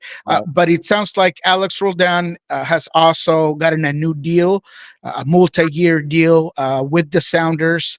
I don't have the specifics on how long that is, but it just seems like the Sounders are locking down those players that are either close to the end of a contract or at the end of a contract, thinking about the future, thinking about the change of calendar. Because again, we're starting to see a lot of this 2.5 years or through June of 2028. So it's all a system. And Alex Roldan is another player that I feel like does not get the recognition that he deserves.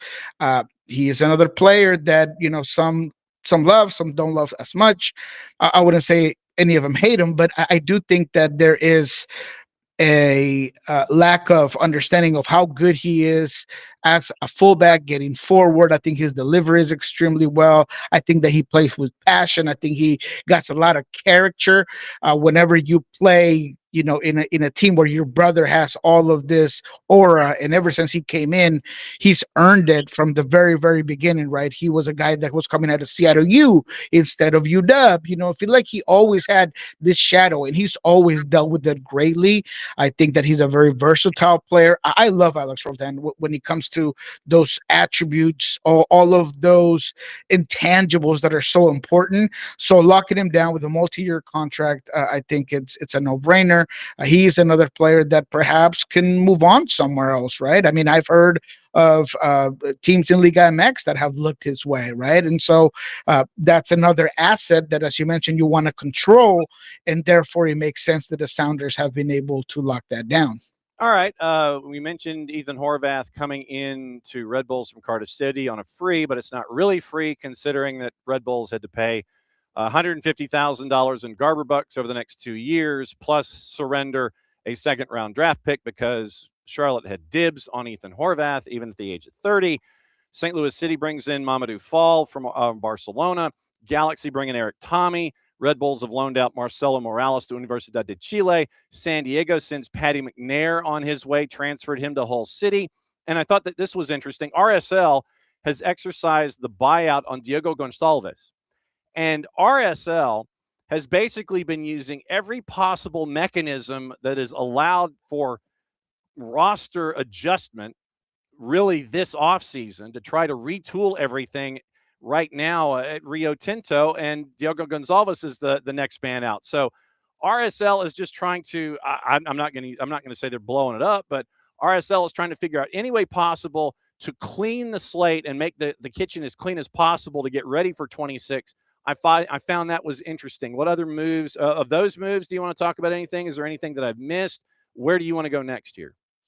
Well, let's give the due and deserved importance to what Real Salt Lake is doing. Buying out players, it's something that not enough teams do. It's not easy. You got to take a hit, but you are deciding to, whether it's clean house or build it as from where it is and trying to remodel your roster, or if you're trying to just completely blow it up. So I give them their due credit. I was never a Diogo fan. I thought that he was a decent player, but I thought that and I don't like to focus too much on the DP label, but how much salary you're spending, how much of your resources that you're putting into the specific player for that player to not be consistent. Whenever you have those DP positions. I'm not looking for the big names or all these things. I just want consistency. I want a team that can say, look, this is what my DP provides. And I don't know if RSL really has that, right? I think that the most consistent player, and I've said it time and time again, is Diego Luna. Diego Luna is the guy who runs that team. So if anything, we're going to allocate the money to keep him, because there is a lot of interest in Diego Luna as well. So you got to make sure that you also keep him locked down. But then you got to add players. This team has for a long time really needed a striker. They've added winger depth with the new Colombian prospect.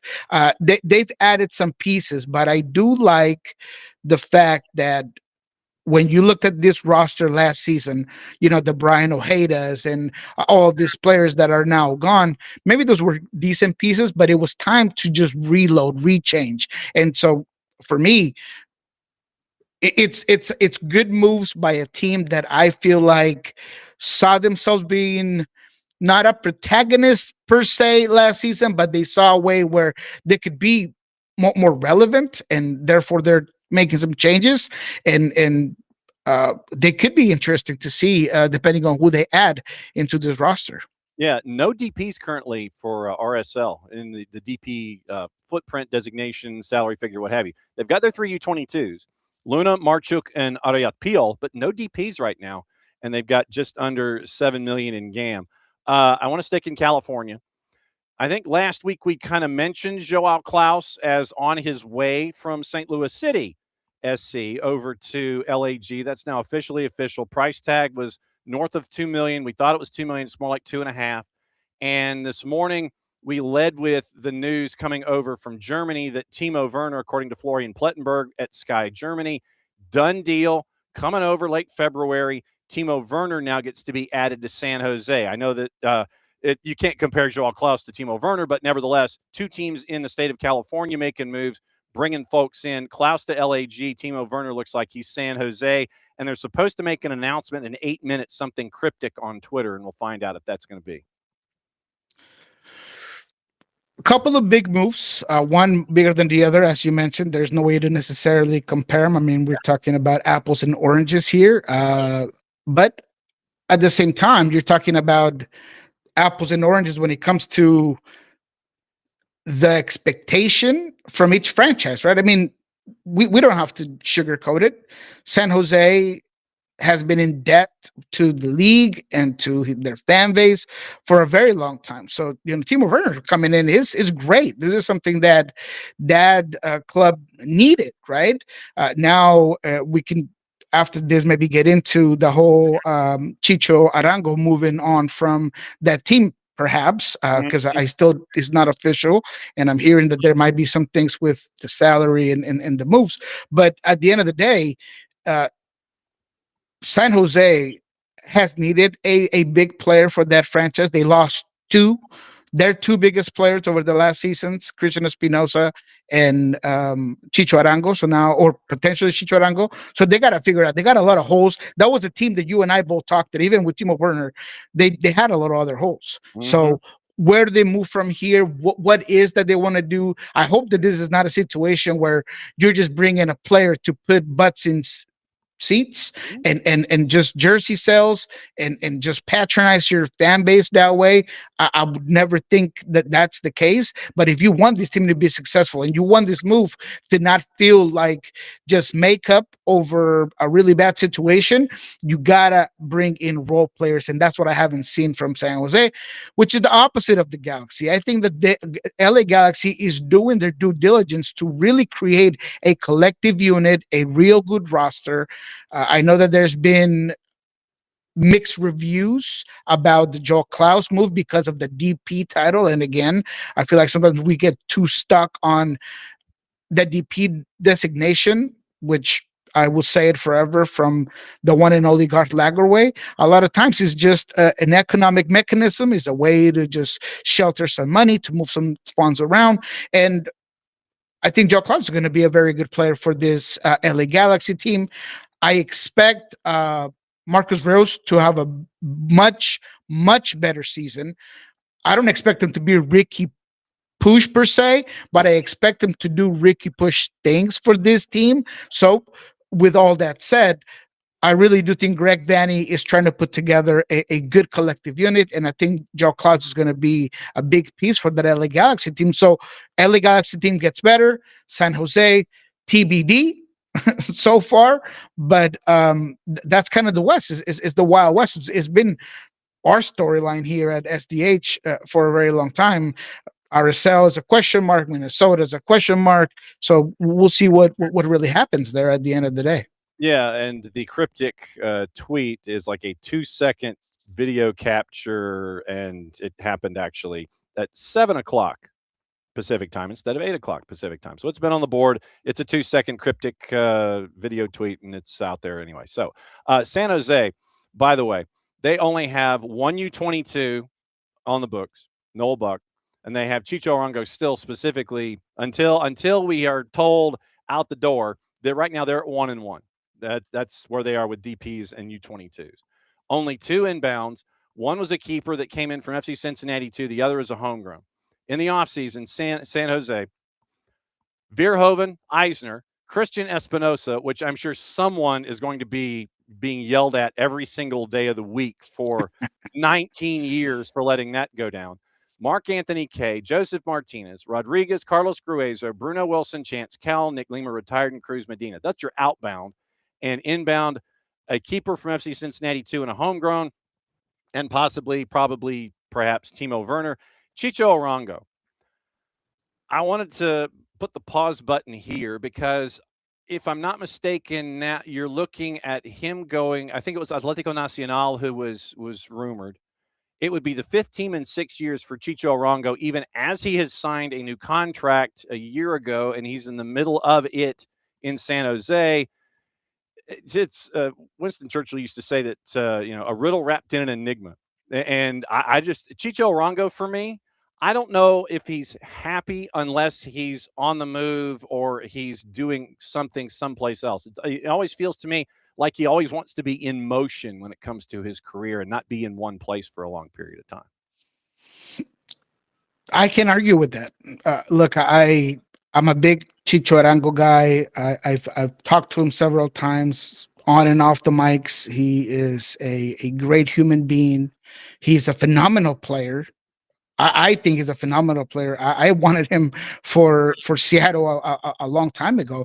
And if you look at his numbers in MLS, they're excellent numbers. Even last year, he had a decent year. It wasn't like that last RSL year, but he had very decent numbers. I think he's a creator. I think he's a great finisher. He's a locker room guy. But there is something about his style of life and what he wants out of his family and closeness to certain things that do come into question, right? I mean, they've talked about personal reasons why he wants to move, but he just got a deal with San Jose. He was just saying how bought in he was into the project.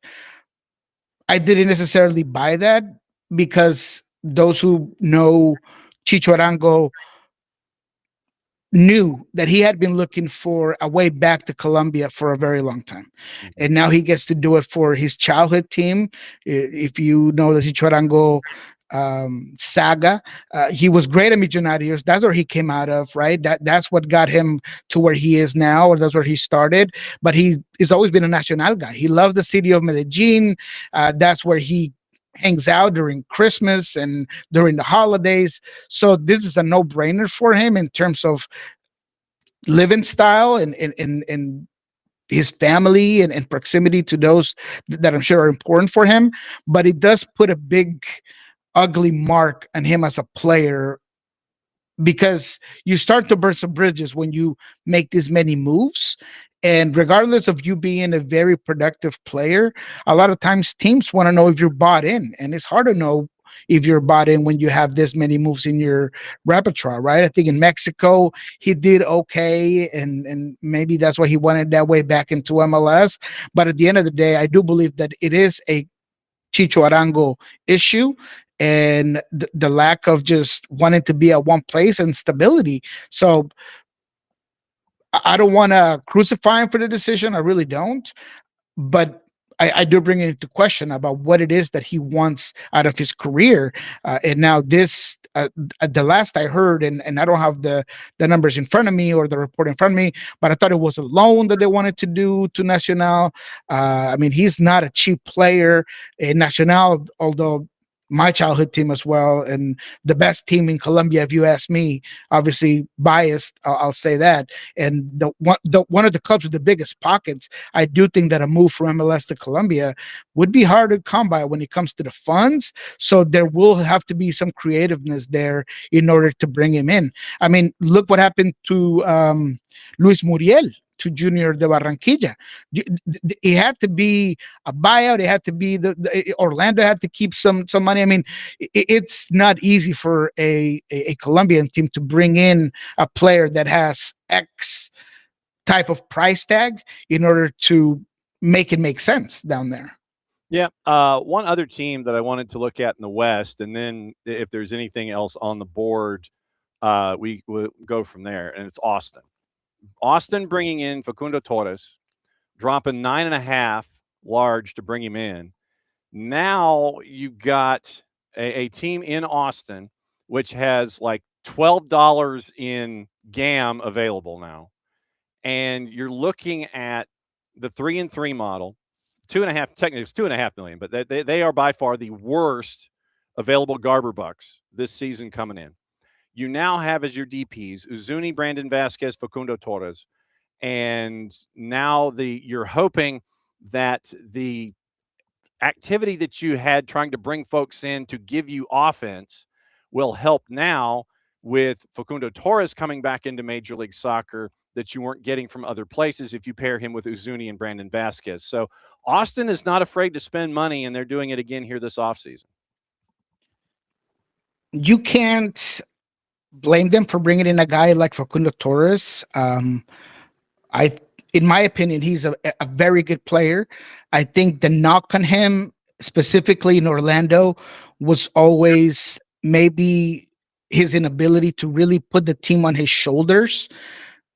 The way even a guy like Ojeda did for that team. But I do think he's a good fit for Austin. I really do think that people are estimating his overall potential at his best when he was with Orlando. I think that he fits the system because he's going to be more of a pocket winger for Austin, which allows Gallagher or whoever they decide to push on that side to get some spaces. He is someone that, to me, is going to up your creativeness and your chance creation greatly. He can be a goal scorer. He's somebody that is a good finisher and can run late, crash those boxes. So when you kind of coincides with Uzuni and the rest of that front line, hopefully a healthy Brandon Vasquez, that could be a problem of an attack. I really do think that there's a potential for it. The question mark is what form of Facundo Torres do you get? Because there is the other perhaps criticism that I've heard from some coaches and that I've heard from people around that have, been high on Facundo Torres at one point or another. And it's the mental toughness. When things go south, when you're trying to adapt to a new system, a new coach, a new city, how do you perform? How do you get out of those bad moments? And that's kind of what I'm trying to see out of Facundo Torres. How much maturity did he get when he was at Palmeiras? It's not easy. El Brasileirao will make you tough because down there it's either eat or be eaten. And if you're a player, you better perform or get used to the criticism and the yelling and all this, high pressure that there is in Brazil. So for me, I do think that he's a very good player. I think he has high potential, but is TBD again on Austin, depending on what he does. Because I do think that Austin cannot afford another bust when it comes to their DPs. You swung and you missed. You were able to get some money back. Now you're trying to reshape your roster, but you need to make it work. Yep. And you got someone to take Osman Bukari going to Widzew Łódź in the Polish Ekstraklasa, and you also decided that you didn't want to have Yadar Obreon around anymore. So 2 of your forwards out the door. You bring in Facundo Torres for 9.5. Juan David Lodonio, with the details that you were mentioning about Facundo Torres, it looks like there's a possibility that he will be introduced this weekend with the friendly of Messi and friends, and that matchup might be the grand unveiling of Chicho Arango. Loan for a year, club covering the cost, includes a purchase option at the end of the deal.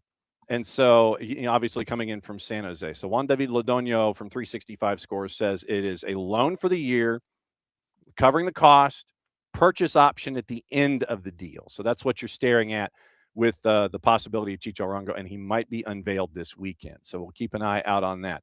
Yeah, Juan David is a good source. Him and Pipe Sierra are some of the best.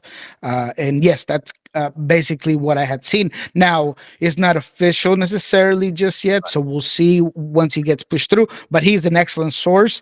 And then again, we're talking about a loan, right? And then what happens if it doesn't work out? That uncertainty and back and forth with Chicho Arango are the things that I question when it comes to his decision making. So we'll see. Again, we don't want to make any conclusions, and I don't want to criticize him too heavily because he was a desire to play X in X location or X league. I mean, that's his prerogative. But it is at times kind of hard to be confident in a guy that you don't know if he's going to stick around. What other storylines have stuck with you in the week that has been, as we get ready for the week that will be? We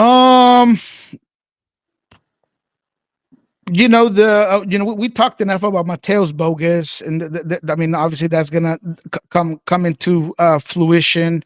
I think that Red Bulls is another team that's going to be interesting on what they're going to add on that end. I don't see them, as far as I've been able to find out so far, if they're going to add anything during the winter window. It seems like a lot of teams are going to be waiting for the summer to make some big signings. I wonder if San Jose is similar. Are they waiting to fill those DP spots till the summer? That's hard to do with the current roster that you have, because regardless of how naive people might think that the playoff system is, and you can't play with it, right? It's not how you start, it's how you end the season. I really think that you need to stay afloat. You can't just dog it the way the Galaxy did last season early, in the year, and then there's just no way to dig yourself out of that hole. So how does that really work? It's going to be, very interesting to me.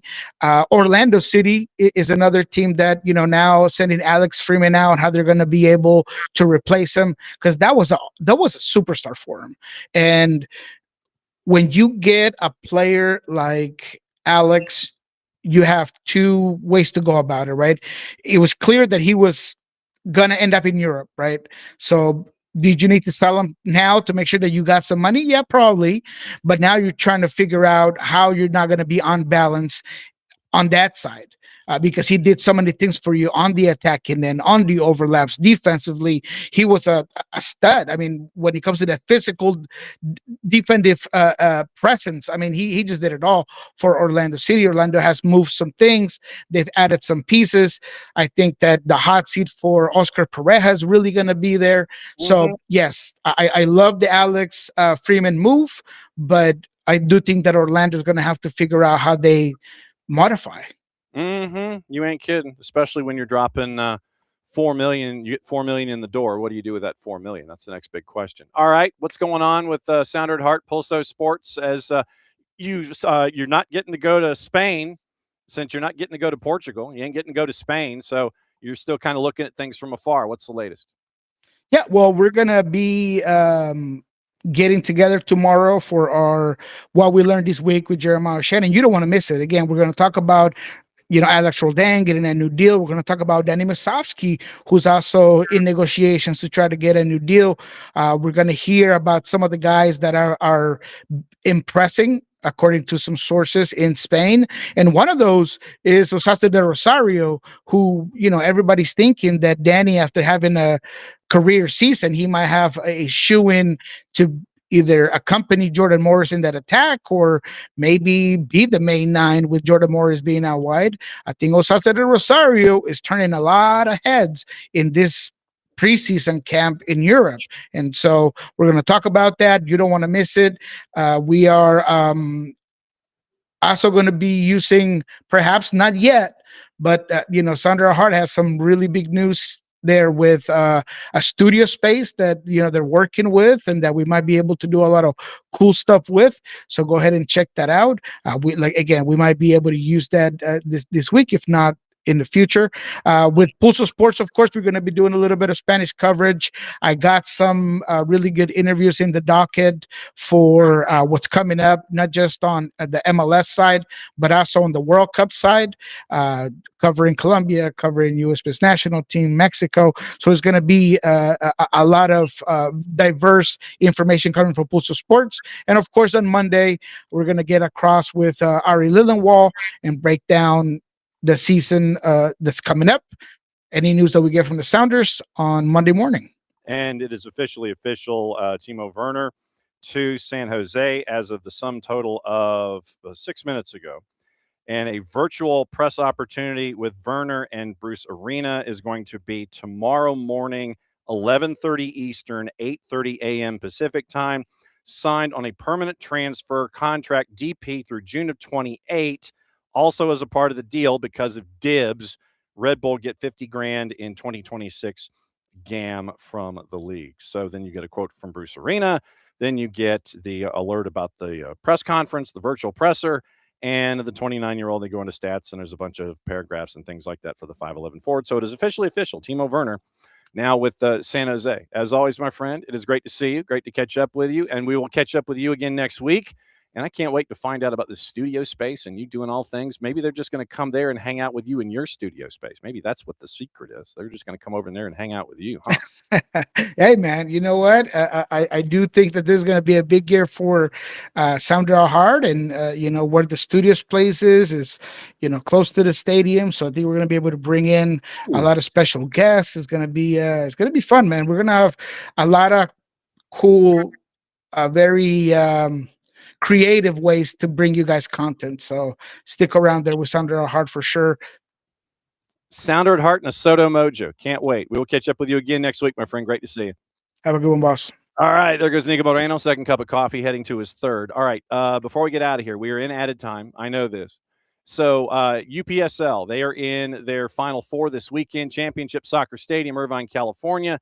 And let's see, since it was a 7:30 a.m. flight, 4 hours in, they're probably like West Texas right now, maybe Eastern New Mexico.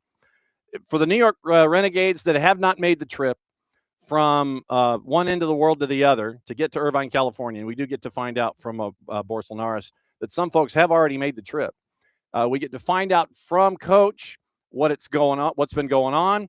For 12-2-2, New York Renegades, as they get ready for Miami United, Boris Linares, their head coach. We are incredibly grateful that he was able to catch up with us before he hopped on a plane. Here's that conversation as they get ready for the Final Four.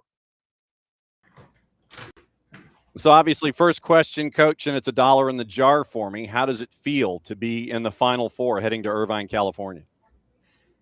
Exciting. That's just the word. The team is pumped.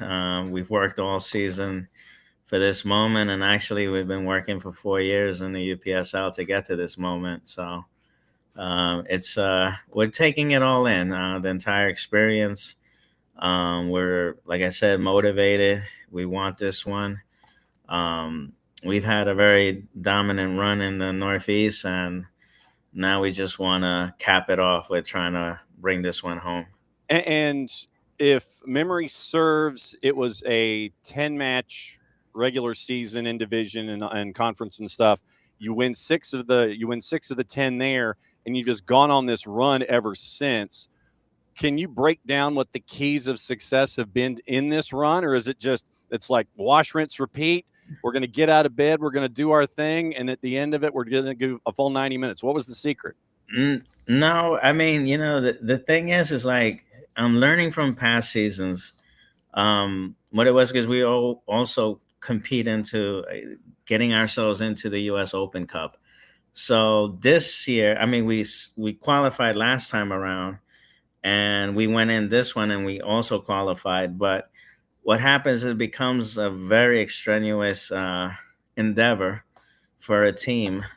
So two things we did: we rested up in key moments, and that helped a lot. Um, Also, bringing our star striker up to speed to our way. We had to learn his way, and the team adapted, and he adapted to us, and that helped us a lot, Junior Rosero, because we lost last season. We had a tremendous loss when we lost El Torito, Rances Renau, who had led the UPSL in scoring. So shout out to him. He's unable to still make it for this run. But you know, that's been our thing. The formula has been proper resting. Um, you know, we even the last game of the season, I rested a lot of key players because we were exhausted.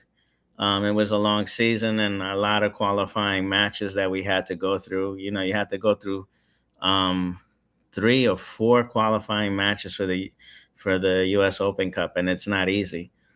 So that helped. You look at your scoring, and it's been brought to you, I guess, by the number 4. I guess the stat is you hit 4, then you're going to be getting the Duke at the end of 90 minutes. You mentioned getting everyone on the same page where Junior is concerned, and I know that you have athletes that are coming at it from a bunch of different ways. You have, if I'm correct, you have Colombian influence, you have Ecuadorian influence, you have Guatemalan influence, you've got Salvadoran influence. How do you combine all of that to where they're all on the same page? Because I imagine that they're coming at it from different angles and different ideas. How do you get that Central American and the CONCACAF/CONMEBOL mix? How do you mesh it together so you end up with this great recipe that you've got so far? How difficult is it? It is difficult. I won't tell a lie. It's not, you know, they come from a different backgrounds and styles of playing, and getting them to mesh is one of the hardest things as a coach. And, you know, thanks to my coaching staff and myself, I guess we got them. But, you know, it's more credit to the players, actually, learning to feed off each other, learning to trust each other, and actually, you know, believing in the system. And, you know, I have to give them credit for that. Like, I told them early on, we're always going to maintain our attacking style, but we do have to try to actually, you know, stay focused and not lose sight of the fact that we have a player, Junior Rosero, which we have to definitely try to give him the ball as much as possible so he can get as many shots on the ball. So that's been the key here. And I think every player understood that, bought into it. And then it's our stingy defense. You know, everything starts from our defense.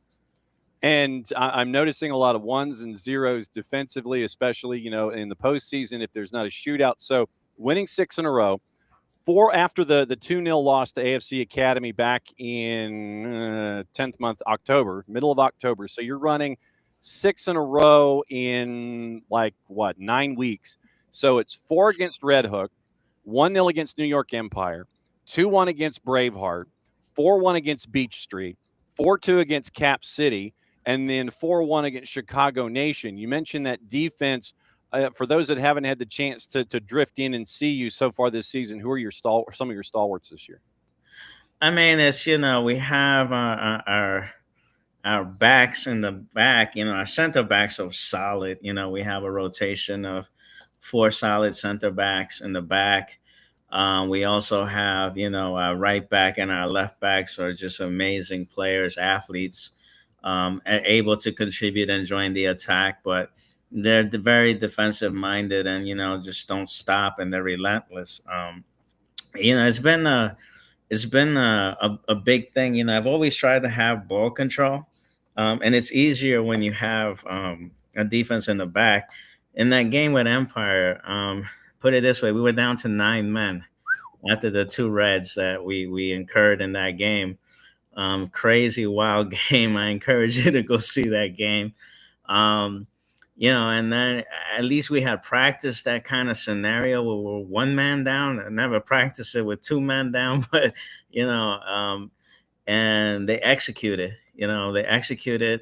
They knew how to um, stand and position themselves, and that was the key. Like that win was a grind, and then Braveheart, a perennial power here in the Northeast, has been us and them like battling all the time, and they came hard, and well, it's like the Northeast is pretty strong. I had to say that. You mentioned your defense, and we've talked about the marquee guy when you're talking about Junior. Obviously, that creates some positional gravity.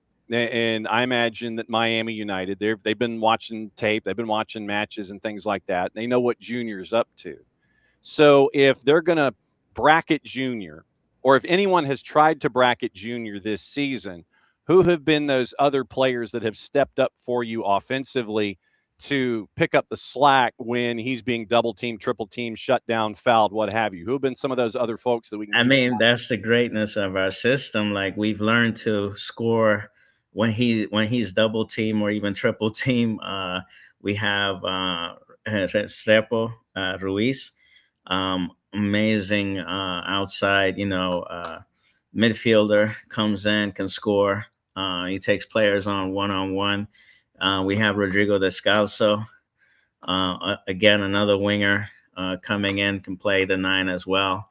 We have players like our midfielder, who is a 10, can come out of nowhere. Milton Campos makes runs up. We have Matthews Cariel, another one who can go in. And the good thing is, and then we have Oscar Rivas. All of them have an amazing shot, so we can shoot the ball. So if you want to double team or triple team, a lot of teams have taken that lesson of all my players can come in and step up, and the system is built that way. So we'll adjust, we'll figure out what they're doing, and then we come back at it from it's already gotten into their system where if this is how they're marking, recognizing the marks on Junior and seeing that, like Chicago, for whatever reason, left them alone and he scorched them. So I think they were covering the others and forgot about him, and he scorched them. So, how much tape have you seen on Miami United, or are you at this point, are you and the staff just like, nah, we'll focus on ourselves, we'll see what they do, and then we'll adjust in match? Where are you right now? No, we've been studying them. We've seen every game that's been available to watch. So no, we don't do things that way. We obviously watch. We see they're a dangerous team, very very seasoned, and very much know how to play the game. A lot of them are Argentinians, South American style. They know how to play the game, and we definitely know their threats, and have been studying them well, and we have prepared for them. So we do that, and then we just want to do our thing as well, impose ourselves, see what happens.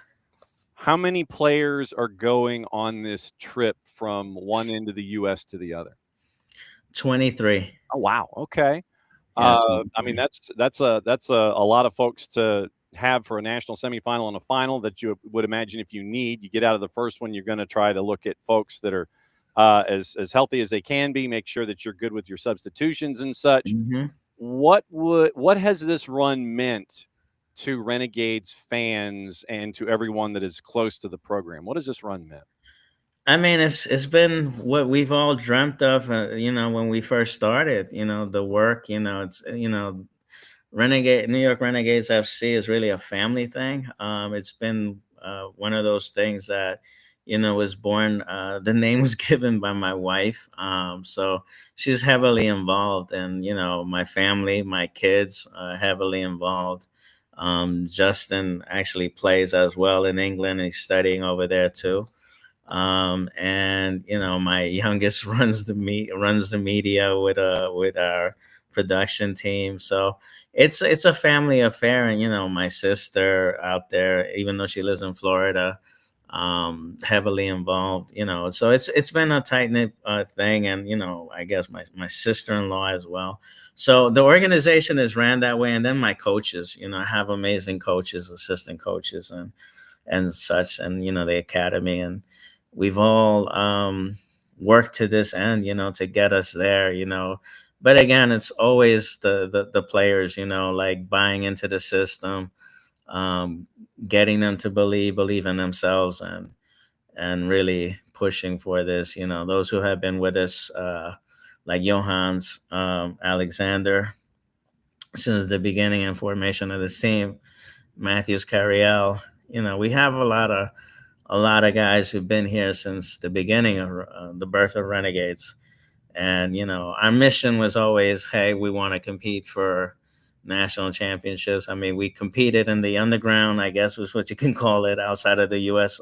Soccer, and won a lot there, local leagues, Sunday leagues, and stuff. And, we want to also make that statement that a lot of talent comes out of there. I mean, U.S. Soccer has a lot to learn. To me, it overlooks some talent, and they're too much into the MLS next, and you look how many pros come out of there. It's not really, I can tell you that in the UPSL, you have probably more players going pro if you've been there and you see it, just because of the level of competition, the competency of the coaching. And it's really, a lot of the UPSL is based on a love of the game, so I think that has to be taken into consideration. So how did the boss come up with Renegades? Well, she called me a renegade, I guess, always changing up and being somebody who always went against the grain. I obviously come from a background of, always loved the game, and I used to play it for fun. I even ran something called Soccer for Fun, where I used to play, Sunday league player myself. And then, she just said that, hey, why don't when I was coming up with a name, I'm going to go into this and be more, I want to form a team. And this is first thing she said, yeah, why don't you call it the Renegades? And it stuck. That's how the name came out. All right. Matchup is against Miami United, and it is late night East Coast time. Do you anticipate, how are you going to adjust to playing in the Pacific time zone? It's scheduled for 11 o'clock on Friday night. I mean, that's nap time. That is, that's time to hit the sack and, hit the alarm, set the alarm for like 9:30. How are you going to adjust to that late night kickoff? That's a very good thing, and we did address that. So what we did is we started having our late practices late. So we would start our practices at 10 and end at 11:30 or sometimes 10:30, and go all the way to midnight, just to get the body accustomed to performing. The other thing is, those that could have already arrived in California. Okay. The rest of us who had to work today are leaving, tomorrow. We're leaving very early in the morning, 7 a.m. flight from New York. Mm-hmm. So I imagine you're going to be sleeping from one end of the planet to the other before you land. Yes. You flying into John Wayne, or you flying into LAX? No, LAX. We're flying into LAX. We just found it like there was more direct flights, and one that left very early, so that's why we chose LAX. Okay. Just wanted to double check to make sure that everybody knew what your travel plans were and the itineraries you get ready for the national semifinals here in the UPSL. Coach, can't thank you enough. Night before hopping on a massively early flight to go out there for the national semifinals in Irvine. Good luck against Miami United. We'll be following along, and obviously we'll be watching. Thanks for the education for our audience here with the UPSL Final Four. Thank you. Got it. Thank you. Appreciate the invite. Thank you. Boris Linares, the head coach of New York Renegades. And so now, before we get out of here, and I know we went like way the heck over, but there was important stuff to get into. Official from Houston, Mati Bogish has now been added as a DP, full transfer through 27-28, club options through 29-30. Cruz Azul marks one of the largest transfer fees in Dynamo history and one of the most ambitious transfer windows in MLS this offseason for the Dynamo. 7 impact players since the start of the year. So Bogish officially official, and it is now Mati Bogish is now added to Houston. Once again, he is full transfer, Cruz Azul through 27-28, options 29-30, and the large transfer fee for Dynamo outbound and Cruz Azul inbound. So that is officially official there.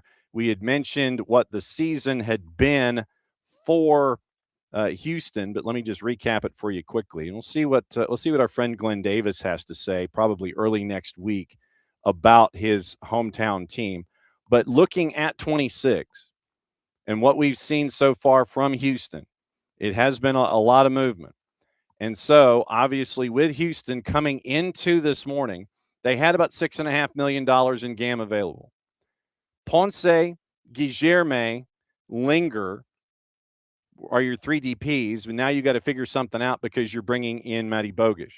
U22s, Lawrence Anali, Nelson Quinones, Jack McGlynn.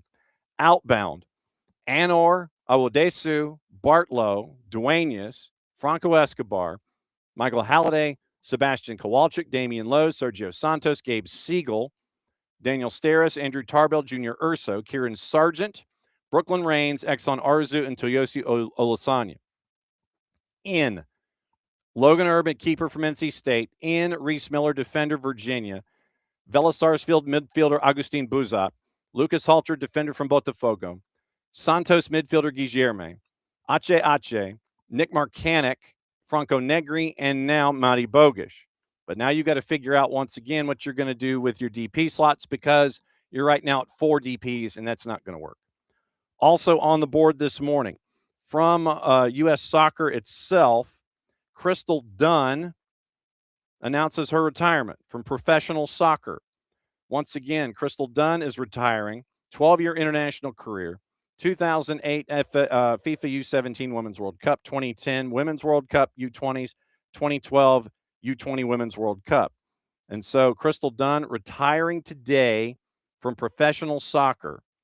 160 caps, 25 goals. Crystal Dunn retiring at the age of 32. So those are the notes there with Crystal Dunn, with Mati Bogish, and all points in between. So, yeah, nothing going on today as we end up going past 11:30. So tomorrow we're going to get you ready for Atlanta United and Lexington SC. Remember, kickoff, 1 o'clock, airtime 12:45, atlutd.com/live with Mike and Jason. We're going to have Greenville Triumph. We're going to catch up with their busy offseason. New head coach on the books. We're going to catch up with them and find out what's going on in Greenville. Then, like I said, we're going to get you ready for what happens with Atlanta United. We're going to preview that.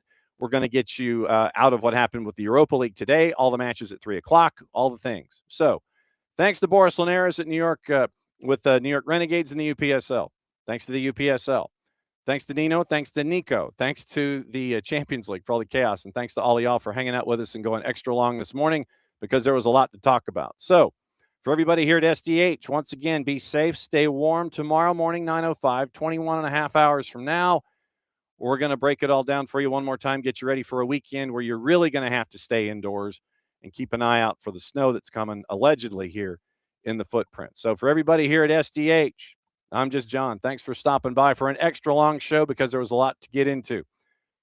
Much plot, y'all. Play it safe. We'll catch up with you again 21 and a half hours from now.